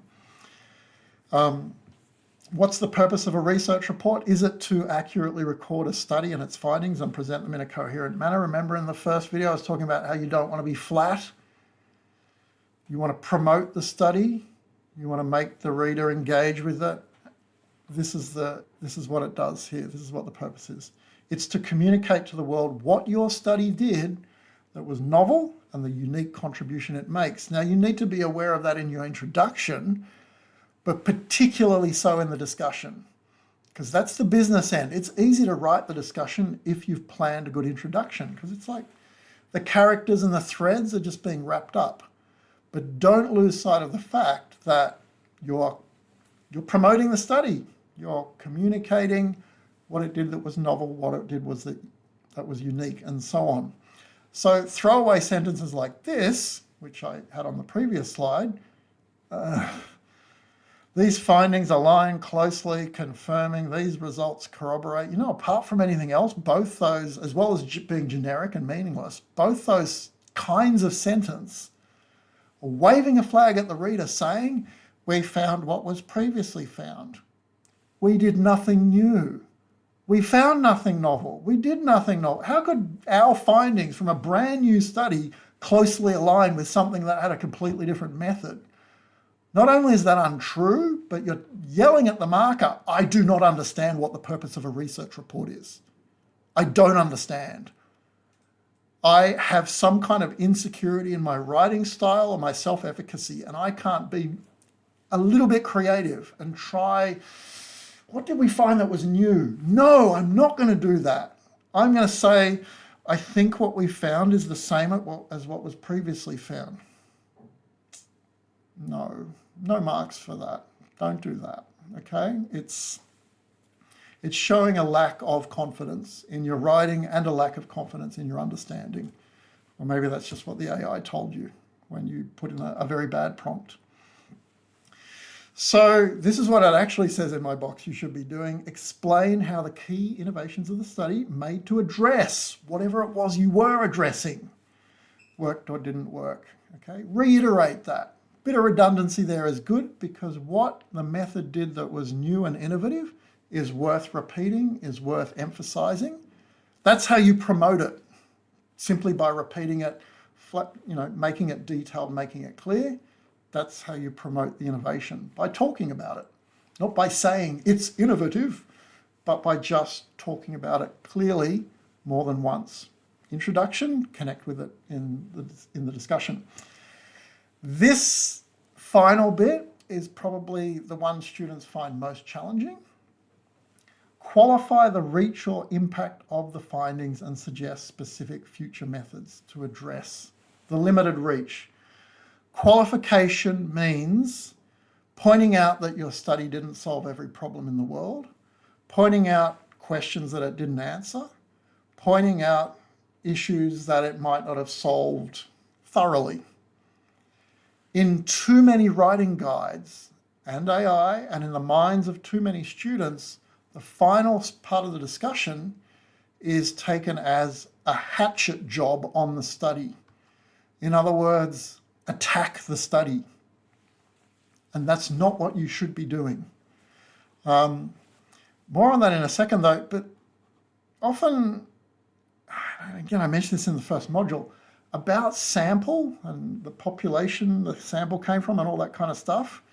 Simply saying things like, as our sampler or all psychology students, the study needs to be done again with a more diverse sample, could apply to every research report assignment ever.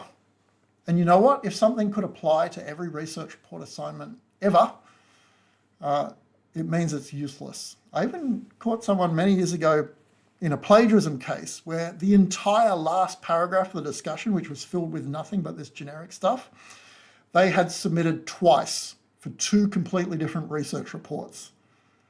And as well as getting a penalty for the plagiarism, I put in my notes for them, you do realize it wasn't worth much, because just, it's why I call it a throwaway. A throwaway, oh, we could have done it with a different sample. Now, sometimes samples are really important for studies, and you can relate the sample back to your hypotheses and make a thread about it. Tell a story all the way from the introduction. This sample was chosen for this reason, and here's what we did, and here's what it means, and here's a genuine limitation of the sample, and here's how it could be done different. Beautiful, beautiful. It's not normally what's done though, okay? If you can justify it carefully, and if it's threaded as opposed to something that appears right at the last minute for no good reason, if you can thread it, keep it in. If you can't, don't. It's not just samples though, anything which relates to noise. The room we did the test in was too noisy, okay? Literal noise. You know what? If you've just told the reader about the 1 or 2 or 3 statistically significant results, and a statistically significant result is a pattern found in the data and verified to be not due to chance, because that's what statistically significant means. If you've just told the reader about results, but then a few paragraphs later you're telling them that, oh, the room is too noisy. What? Those 2 things contradict. You had sufficient precision and statistical power to find the effect. Why are you now telling the reader that the room was too noisy? It wasn't, clearly it wasn't, because you found an effect. Now you're waving flags saying, I don't understand statistics, I don't understand what significance means. Again, it's just a throwaway. Oh, the room was noisy, next time we do it, we should make it quiet. These are not qualifications or criticisms that are useful. Focus on qualifications which relate to a specific finding. These are the best ones, okay? If they don't relate to a specific finding, just chuck them out. You know, noise, sample, blah, blah, blah. But if there's a specific finding, you know, let me kind of create an example with a sample. If the difference between men and women you found in your study probably would have reversed if you used a different sample, oh boy, you need to talk about that. And you should have flagged that in the introduction about how these effects sometimes reverse when you get gender differences and so on. Yeah, set it up well, oh, fantastic. But if it's just a throwaway, oh, it was only, you know, we need only psych students, so we need, no, chuck that out. But if you can relate your qualification to the actual direction of the effect, good. If it's just a size of effect type thing, oh, the effect might be bigger if we did it this way, it's not as good as a qualification which points out a possible reversal. That would be exciting. That would be creative. Do that. In terms of the last bit, you've got to suggest how to fix this. And it's good advice that I'm giving you when you're writing a report to consider this. Specific future methods to address, because it allows you even more space to show the reader and the marker that you understand what's going on. If the qualification is that this effect, direction of the effect, you know, is limited or might reverse under some circumstances, suggest a method Not just a bigger sample, but suggest a method that solves that problem. What could be done differently? And why would that solve the problem? Okay, do not ask AI to do this. It's going to fish through the set reference and come up with whatever they suggested was a limitation or something like that. Don't do that. You're going to have to think about this carefully. It's the last thing the marker reads before they write their overall comment and start thinking about the overall mark. It's very, very important. You do not want to throw away. You want something that's really ties things together. Tying things together is the name of the game. So by this stage, you might not have written out your introduction as full sentences, but hopefully you've carefully planned the logical flow and the threads, because now you get to continue those threads into the discussion and wrap things up. It's astonishing how many research reports we see from students where the introduction is really well written, the discussion, really well written, but they don't match. It's like two different authors. And in the last few years, as I keep writing what I've always written, it's like two different authors wrote. One wrote the introduction, one wrote the discussion. The last few years, I'm beginning to think, did you use separate prompts? And often the discussion is better in the way it refers to things. If you've worked out a better way of getting a handle on the theory and a better way of expressing hypotheses and a better way of referring to conditions in the discussion, why on earth didn't you go back to the introduction and rewrite all those sentences to match so that the thread carries through? Why did you do that? Why does it seem like your discussion's written by a different person? I don't know. You're second guessing yourself. Did they use AI and separate prompts? Did they plagiarize? Was the first part of the introduction written by that toxic Facebook thread, but they went to a different toxic Facebook thread for ideas about it? Why does it not match? Thread all the way through. Detail, link methods, link results. Wrap it all up. Okay, so it all fits together. That's what you need to do. Okay? Don't introduce new papers or findings in the discussion. This is a rule that is not necessarily hard and fast. You don't need to worry about it so much with an honours thesis where you've got the room to talk about new things. But for a 1,000, 2,000 word report as an undergraduate, it's really not good practice. It's the astrologer having a vague hypothesis about, you might get a sore elbow, and then 3 months later, I've got a sore elbow. And then they say, yes, I forgot to tell you, it was Jupiter in your sign, and it was meant to happen on a Wednesday, and it happened on a... Why am I talking about astrology? Because that's what bringing in a new paper is like. And that's not science. If you've got an unexpected result, and you bring in a paper which perfectly explains that result, why wasn't it in your introduction? Why wasn't it fully threaded into the logic? Okay? Don't do it. Do not introduce new papers. New ideas, new logical progressions are fine, but new things from nowhere that could have easily been written in the introduction before you knew what the results were. Don't start pulling out new things. You're the astrologer. I forgot to tell you that, but I perfectly predicted that. Really? You perfectly predicted it before it happened? Why didn't you mention it? Okay, it's poor writing, it's poor logical flow. Don't do it. You're writing your research report, you found a great paper that you missed when you were planning your introduction. You want to squeeze it in somewhere? Don't. It'll be so obvious you're trying to shoehorn it in, and it's going to ruin the logic. To the extent that you think it won't ruin the logic, you probably don't have a good logical setup. But hopefully if you followed this module, you've got some nice threads that all carries through. You've got a great paper, but you can't use it. Don't use it, okay? If you can't integrate it, don't use it.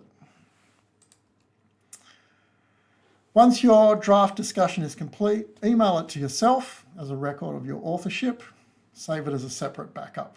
Don't put AI near any of this stuff yet. These are your raw records of your progress and all the effort you've been putting into your report so far. Some AI-specific advice. As I've been saying all along, keep all your raw inputs saved separately, and ideally, email them to yourself so you have a timestamp record of your progress and your process. Okay? That can be important in an integrity investigation. It proves your authorship. Okay? Secondly, understand all the content you are feeding AI. Know what you are putting in. If you don't understand what you are putting in, you have no way of judging how accurate, precise, and or nonsensical the output is. Okay?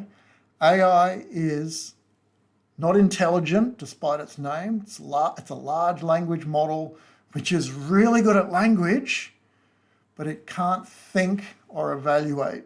So you need to be the ultimate arbiter of its output. You need to understand what you put into it, so that if it starts outputting things that don't make sense, you can be all over it. And give it detailed information, because it rarely says, oh, I can't answer that prompt. You haven't told me enough. It's going to give you something, and the bits that you didn't tell it, it's going to fabricate. So make sure you give it something detailed, and make sure what you're doing, make sure exactly what you're giving it. In terms of rewording things, it tends to make things very long and verbose, and depends on your AI, I suppose. So this kind of made it longer. I don't know if that helped. Okay. Always be ready to look at the input and the output and say, Something that students have started doing just in the last year, more often than normal, is using AI to cut down on word counts.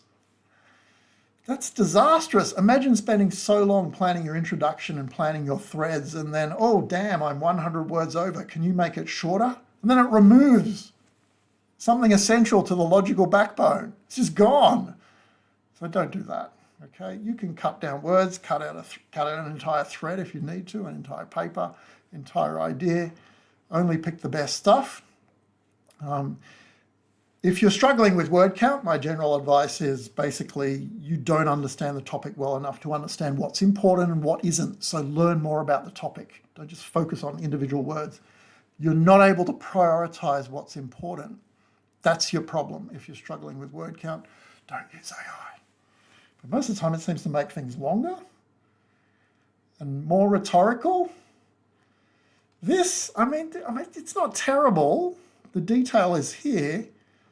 This is not enough detail at all. And yet it's still made a paragraph. And now it's just making stuff up.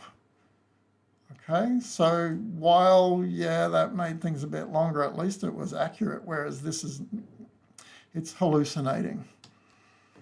Okay, so yeah, ultimately, how do you know if it's done a good job? If you don't understand what goes in to this mysterious AI box and you don't understand what comes out, you're going to get a terrible mark, potentially very humiliating. You're not going to learn anything, and it's also kind of dishonest. Oh, give me marks for what the AI did, even though I don't even know what it did. But look, if it's material you understand and you're using AI to polish your language or give you suggestions, yeah.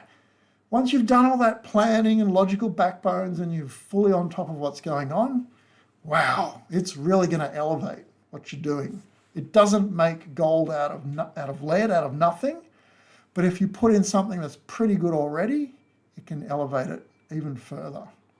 Good mark, pride, learning, honesty, okay? It's been a year since I made a module with lots of AI in it, but since I talked about this slide the last time, it's been devastating to observe what happened.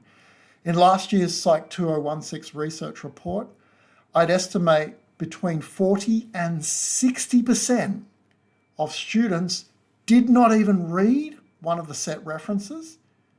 And AI, and I can only assume it was AI, although I'm always ready to blame the toxic Facebook group that's always sitting in the background, but whatever it was, a clear independent dependent variable were confused and a result was reversed. A non-significant result became significant somehow. Because, and I suspect this is what the AI picked up on, one of the authors of that set reference knew that they had a non-significant result, but they were kind of pushing for it. As you're allowed to do that if you've got a marginal result. But the AI interpreted that language as black and white, as it often does, and interpreted it as significant. 40 to 60%. That's how often we notice that error. Shocking. And just to check whether people are using AI, I like to throw in final exam questions on the research report topic and the set readings, just to make sure everyone's actually read it. And that exam question also was answered incorrectly. It was astonishing that the error carried all the way through, all thanks to AI. So read the papers, understand the papers. AI is meant to be used right at the end to polish things up, to make something good, even better. Don't use it to understand things for you, because it makes terrible, terrible errors that you won't notice. It's very embarrassing. Here's an example where I'm not the expert. If I ask AI to rewrite this paragraph, which I do understand in, what was my prompt? Slang Gen Z lingo, whatever that means. So like the HIX scale totally clocks who's got sociopath vibes, wild, right? Okay, did it do a good job? I don't know. I don't know, because I'm not Gen Z and I don't understand that slang. I don't understand. So I can't evaluate it. Okay, I have a limited Gen Z vocabulary from my teenager.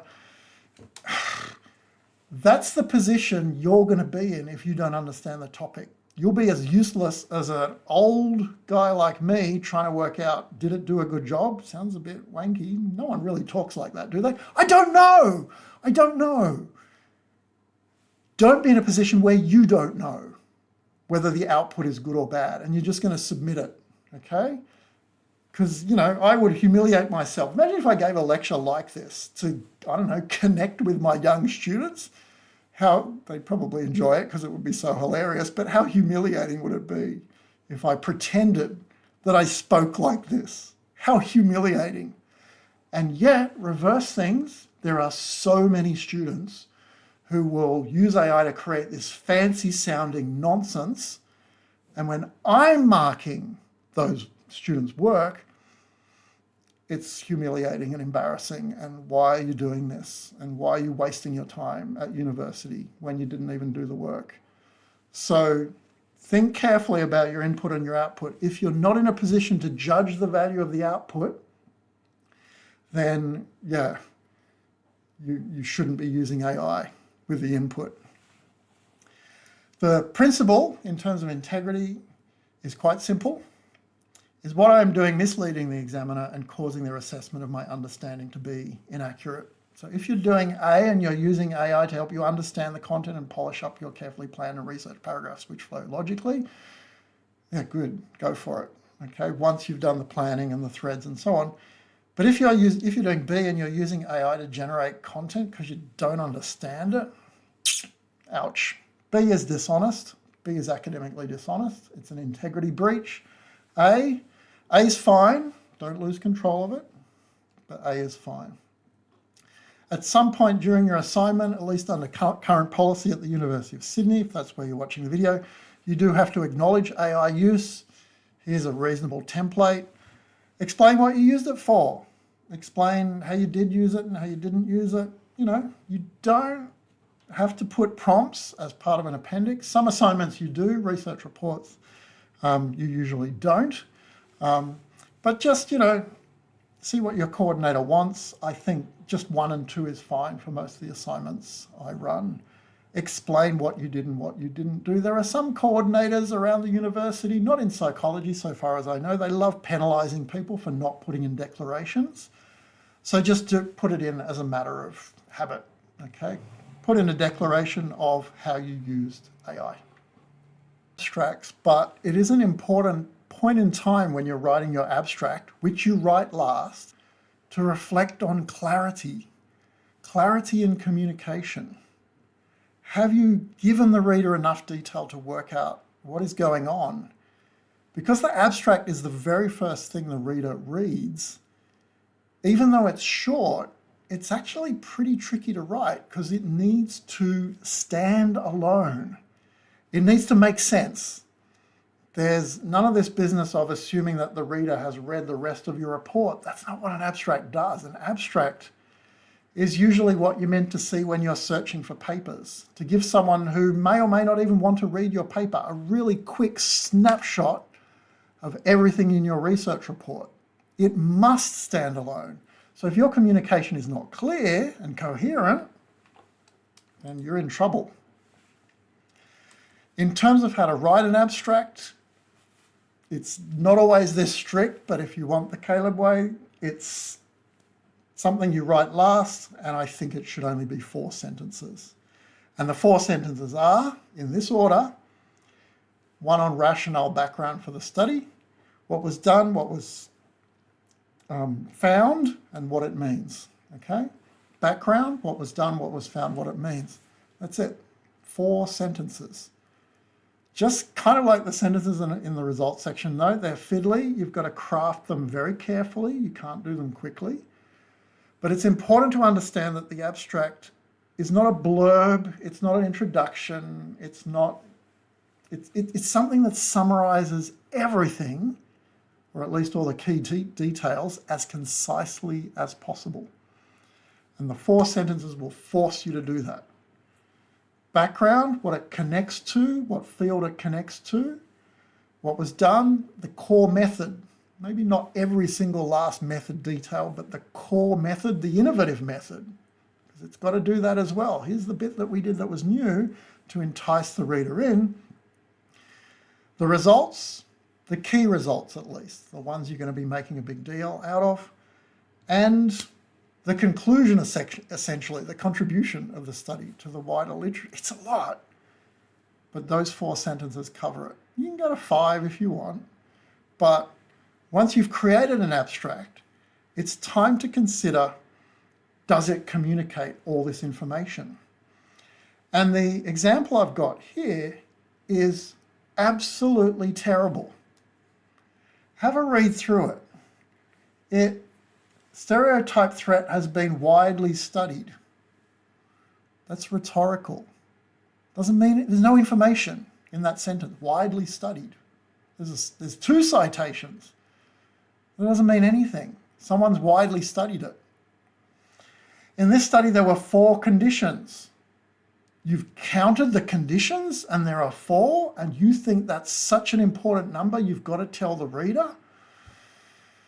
Okay, what are the 4 conditions at least? Control, threat emphasized, threat neutralized, and load. Have you explained the method? No. What does that even mean?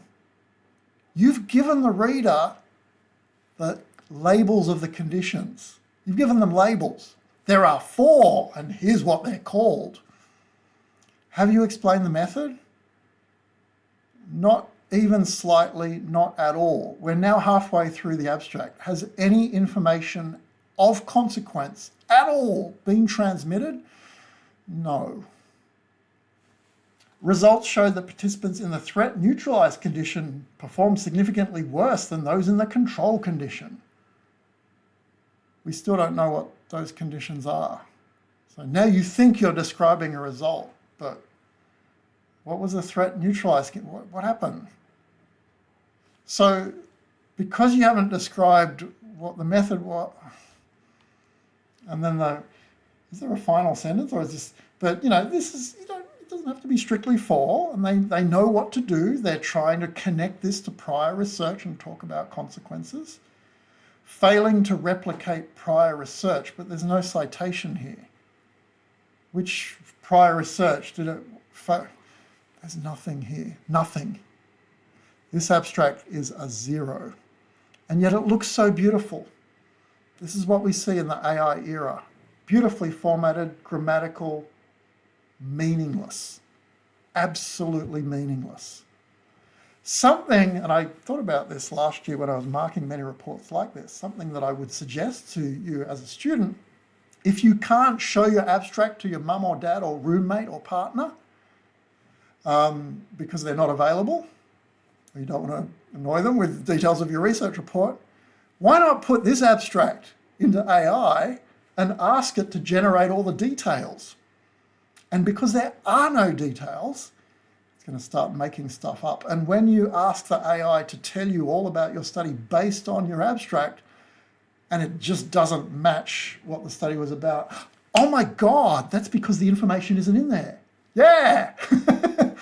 So AI would be very useful. If AI generated this, fine, get AI to tell you what it is, like a different AI perhaps, not the same one you use the prompt in. It's going to use information you told it already, but use a different AI. Can it work it out? If it can't, there's no information there.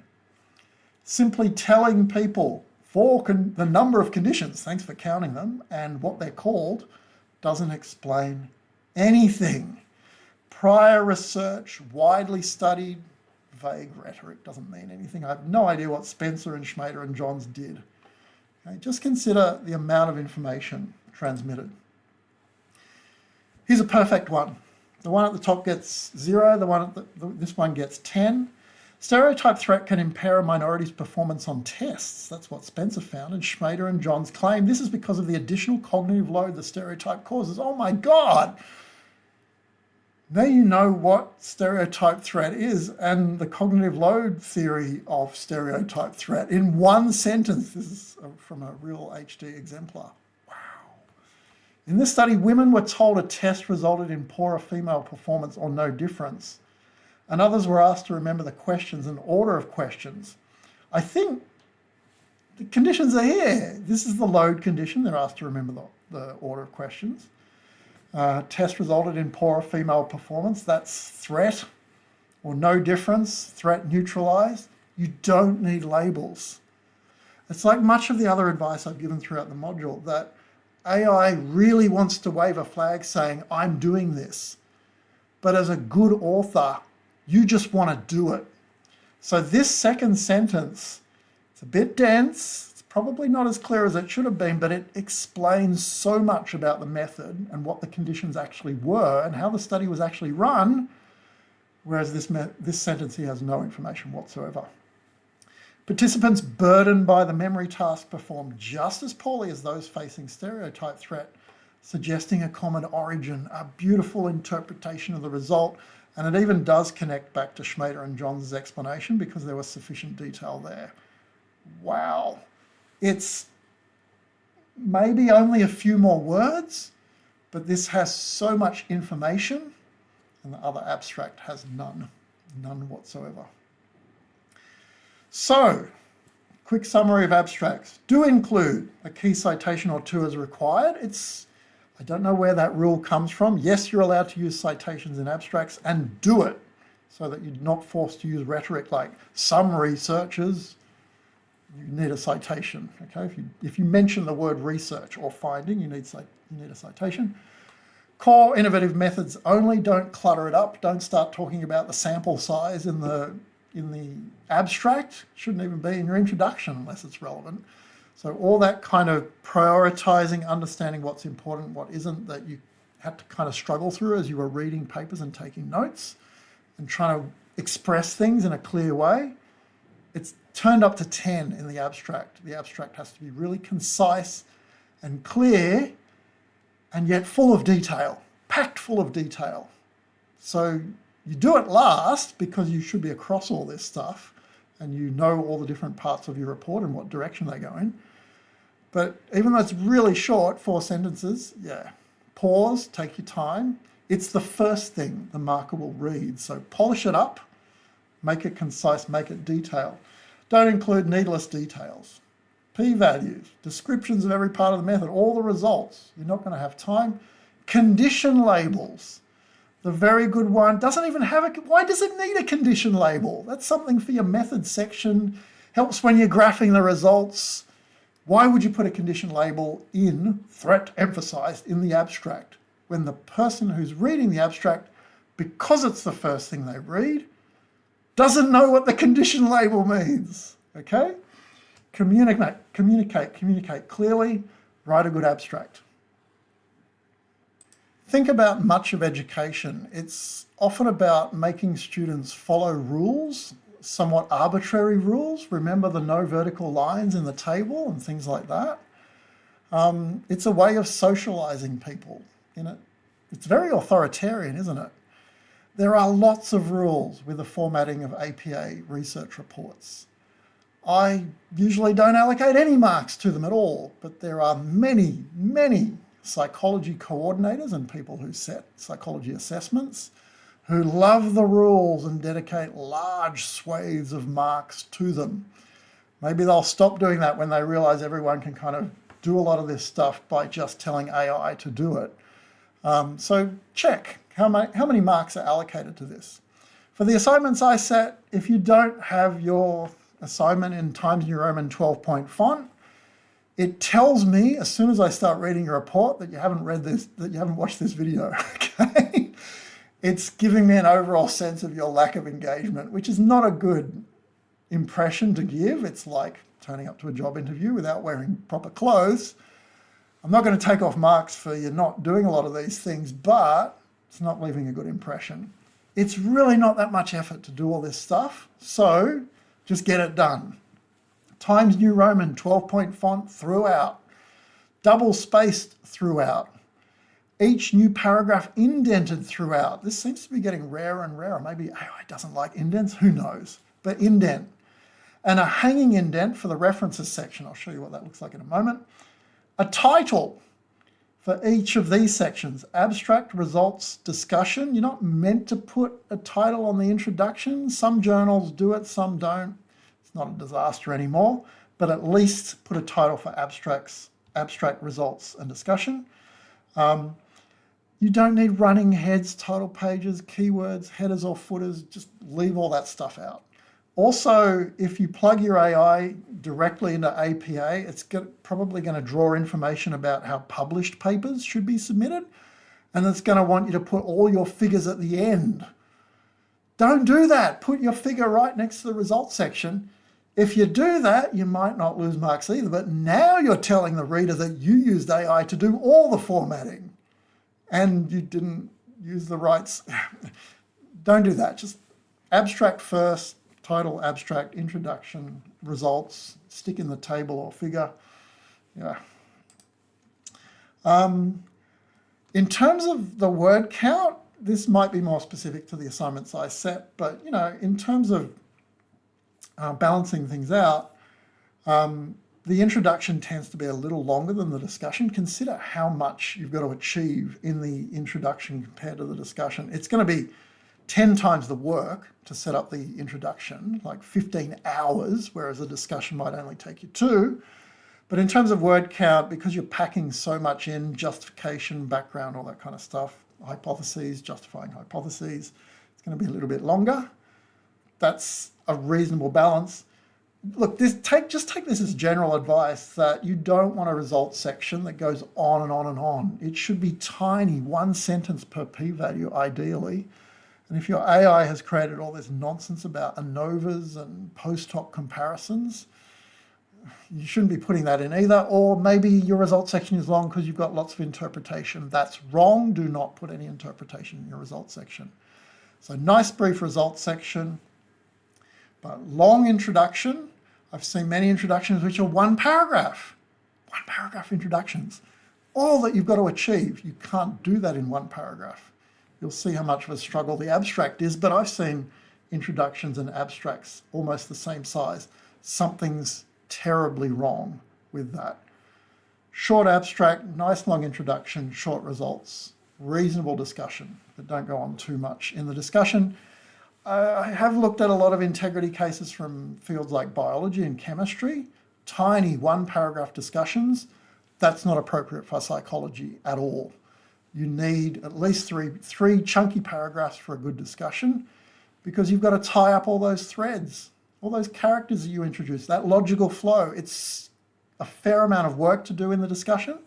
It's easy to do if you've set up a good introduction, set up some good threads, but it still takes space to wrap everything up in the discussion.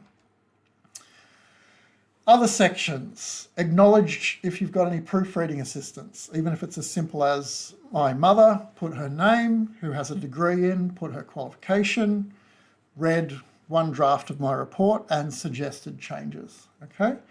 Do not share your assignments with other people in the same unit of study. Do not share your assignments with other students who are at the same year level, okay? That's not proofreading assistance. That's potentially collusion. And if you're going to get a proper proofreader, your mum or your dad, if they've got a degree, have them do that as long as you put the declaration in. Don't ask your friends. Definitely don't share your work around people in the same unit of study. Obviously, that's a bad idea for obvious reasons. They're just going to collude with what you've done and copy what you've done and plagiarize.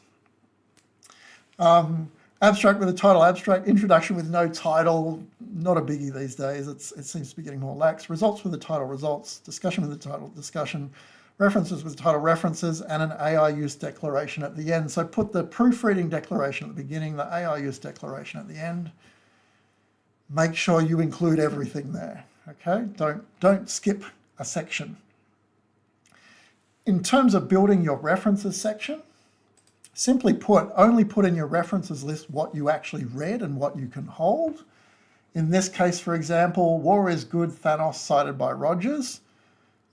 Rogers only appears in your references list because you didn't read Thanos, because you've told the reader quite honestly that yes, Thanos probably said something like this, but it was Rogers who, I don't know, heard Thanos say that or read a paper that Thanos wrote, whatever. Only Rogers appears. That's how secondary citation works. Do not include secondary citation. Label the section references. Put all the papers you cited in alphabetical order by the surname of the first. Look, learn how to use EndNote if you want to do all of this with one button press and format it properly. It'll put things in alphabetical order. It'll even put things in the correct APA format. If you want APA format for a reference you're using, use the library website, okay? This is what's called a hanging indent. It even does that for you. See how the indent's reversed?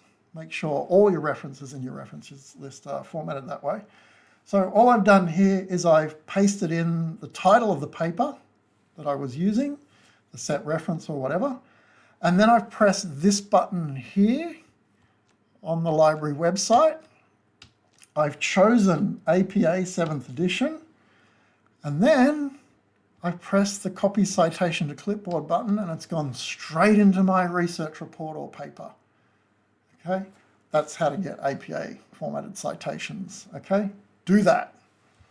Very, very easy. And then stick them all together in alphabetical order. You've got your results section. So by this stage, and I hope this module helped you a lot, I've taken you through the cookbook steps. Reading set references, taking notes, organizing notes, trying to work out what's going on, and so much work drafting that introduction, planning your logical threads. An hour's work, 2 hours, including watching the module to finish your results completely, and then drafting up the discussion, okay? Now you've got your raw input for AI, but you keep all that saved and backed up. That's your record of authorship. Final checking and polishing, writing your abstract, wrapping things up. You know, hopefully that was really helpful. Kind of sounds like I'm wrapping up now, but there is one final part to this, which is how I mark research reports. I've dropped in a few hints throughout, but specifically for units I coordinate. So if you're not doing a unit that I'm coordinating and you just wanted to watch this video, do this module to get some general ideas about research report writing, good luck, the best of luck to you. Pay careful attention to what your marker wants and is saying. Try to work out how fussy they are about formatting. If they are, then get your indents done correctly in your 12-point Times New Roman font or whatever it is they want. So don't just refer to this module, pay careful attention to your marker.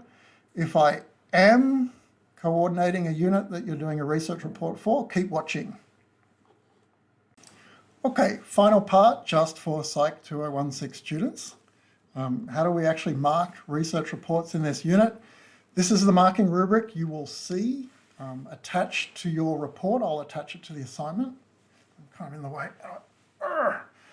Okay, this is what you will see. And it's basically giving a little summary of what you need to do for each part. It should match up very well with the format that I have on this Canvas page, along with the Word documents, suggested structures, and things like that. So you'll see that clear match. It's also telling you relative weights of each of the part in terms of the marks you will receive. And you'll also notice that each little section is bounded by APA format and on topic. So what do I mean by that? Well, as I said at the end of the last video, I'm not a coordinator who's going to take off marks because it's in the wrong font. So what do I mean by APA format? I mean the general structure I've been talking about all along. So does your abstract serve the purpose of an abstract? Does it summarize every part of the report? Okay, follow the 4 succinct sentences style that I suggested. Make sure it transmits information, and then it's going to be APA formatted. You can't go wrong in that sense. That's what I mean by APA format. Or is the introduction, does it actually introduce the study? Bit of background literature, how that flows on to the study, justify the method, explain the method, justify. Does it actually do all that? Or is it some rhetorical introduction that's trying to argue the case that this is important without actually talking about any details? Watch out for rhetoric. Rhetoric, all the way through the module I've been saying, is vague and lacking detail, but rhetoric is also against APA format. It's not allowed. It's not scientific writing to be trying to persuade the reader that it's innovative by saying it's innovative. This is innovative. That's rhetoric. Just simply explaining why it is not. So watch out for rhetoric. I've given lots of examples of rhetoric throughout the module. So that's what APA format means. On topic means, have you written it about what you were meant to write it about? And it's shocking, I know, but there are plenty of submissions every year where the reports are about something else, or even the previous year's report. It's really disappointing to see that. It means that someone has been so disengaged with the topic as a whole, well, they don't know what the topic is. And the reason I've got these around each and every section is because there used to be like a serious attempt thing in marking rubrics, which was if you missed one of these sections, left it out entirely, or didn't format it correctly, you lost all the marks for the whole report. Whereas this more modern one, which I've been using for several years now, no, you know what? If you write an abstract that reads like an introduction, you get 0, but only for the abstract, okay? So APA format and on topic, they're going to 0 it out. That's why it says at the bottom, so I'll move back again. If either APA format or on topic criteria not met, no further marks can apply. Okay, so these are a big deal. That's why they surround everything else.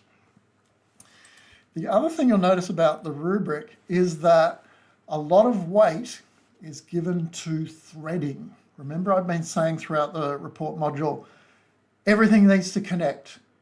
There's no point having the perfect graph if it doesn't match the results, or the perfect results if the way you describe them doesn't match the introduction, or the perfect introduction if the discussion reads like it was written by a different person, or maybe the same person who changed their mind about everything and didn't go back and rewrite the introduction. If it doesn't fit together, if it doesn't connect, if the threads aren't integrated, it's going to hurt your marks within those sections.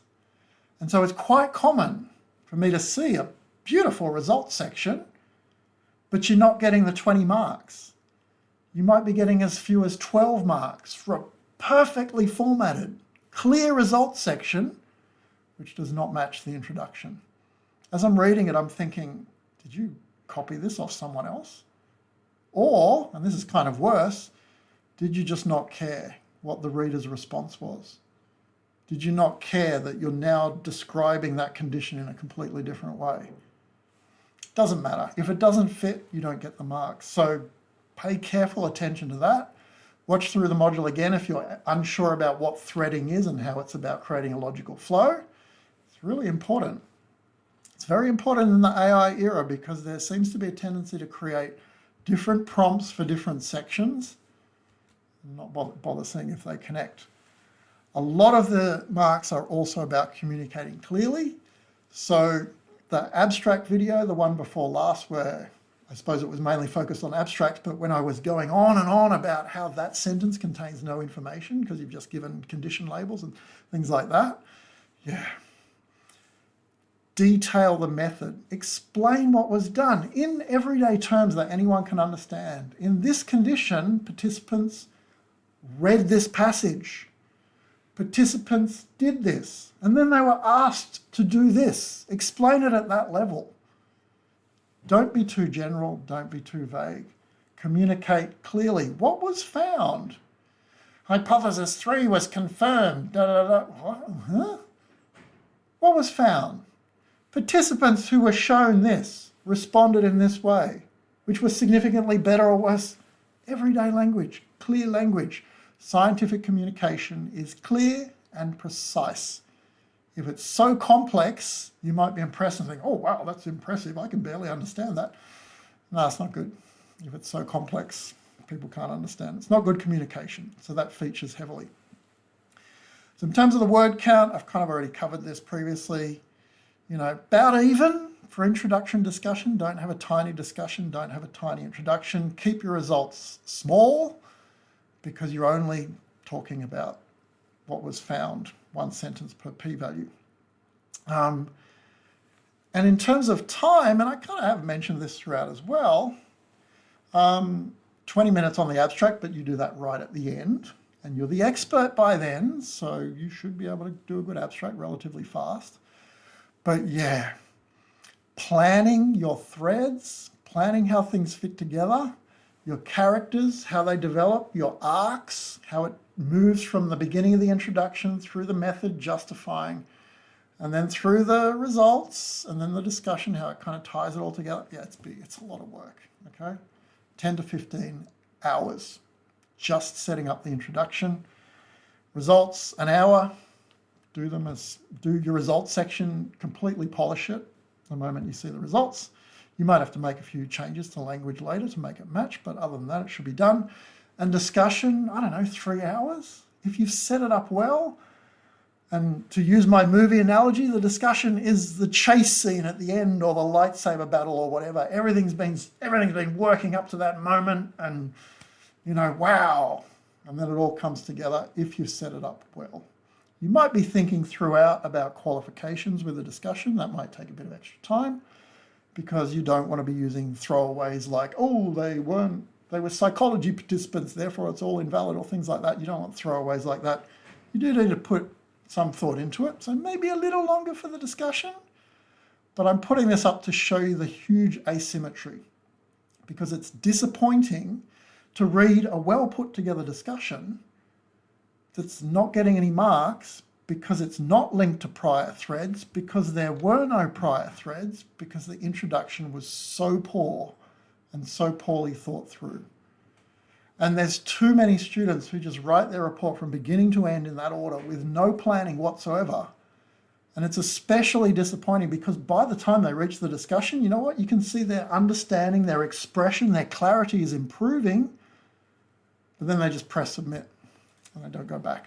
And the introduction, which needed more work than anything else, is completely neglected. So don't do that. If your discussion might be brilliant, but if nothing in it is set up, it's probably not going to get a good score either. The quality of the introduction puts a ceiling on the mark of the discussion. These are not standalone things. The weighting is there to give you a sense of the spread of scores. But hopefully the one take home you get from this module is things need to fit together coherently. And that's where the marks are ultimately.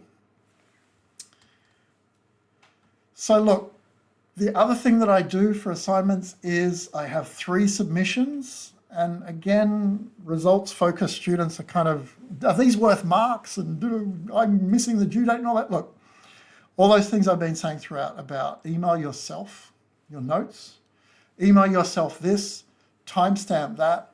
I guess these are the training wheels for that. So submit your notes when you finish your notes. Submit your draft submission when you finish your draft submission. On occasion, I get to look at draft submissions and I might even give general feedback if I notice there's a general terrible result. That story I told about 40 to 60% of people last year using AI presumably and getting the wrong result, the wrong interpretation. None of that was in the drafts. So those were all people who were rushing at the end. That's why they made the mistake, I suppose. But yeah, put in a draft submission when you're ready, and then your final submission is the one you expect to be marked. That's the only one that's marked, but understand what I'm doing with these other assignments. I'm getting you to keep a record of your authorship, and also the due dates, they're kind of, yeah, they're when I would expect you to be ready to do such things. So if you're missing a due date, there's no need to send me a frantic email. Oh, I missed the due date. Does that mean I'm behind? You kind of are behind my suggestion. There's no need to panic, but yeah, they're just suggestions, okay? You do it at your own speed. But that's why, if you're wondering why those different submissions are there, to kind of help you pace yourself and make a record of your authorship. I really hope that helped. I've noticed, because I've compared recordings to previous recordings, that I am getting crankier as I get older. That's a good thing, right? How often do you get a video from the person who set the assignment? Before you do the assignment, you get to find out what to do in great detail. It's a lot of work you've got to do, so good luck to you, but hopefully this was really, really helpful and you'll fully understand, I guess, the challenge of writing a research report, and you don't fall into the trap of using an AI shortcut. Or if you do use an AI shortcut, you now understand that you're going to have to check everything so thoroughly. It might have been quicker just to learn how to do it properly from the beginning anyway. So I really hope this helps.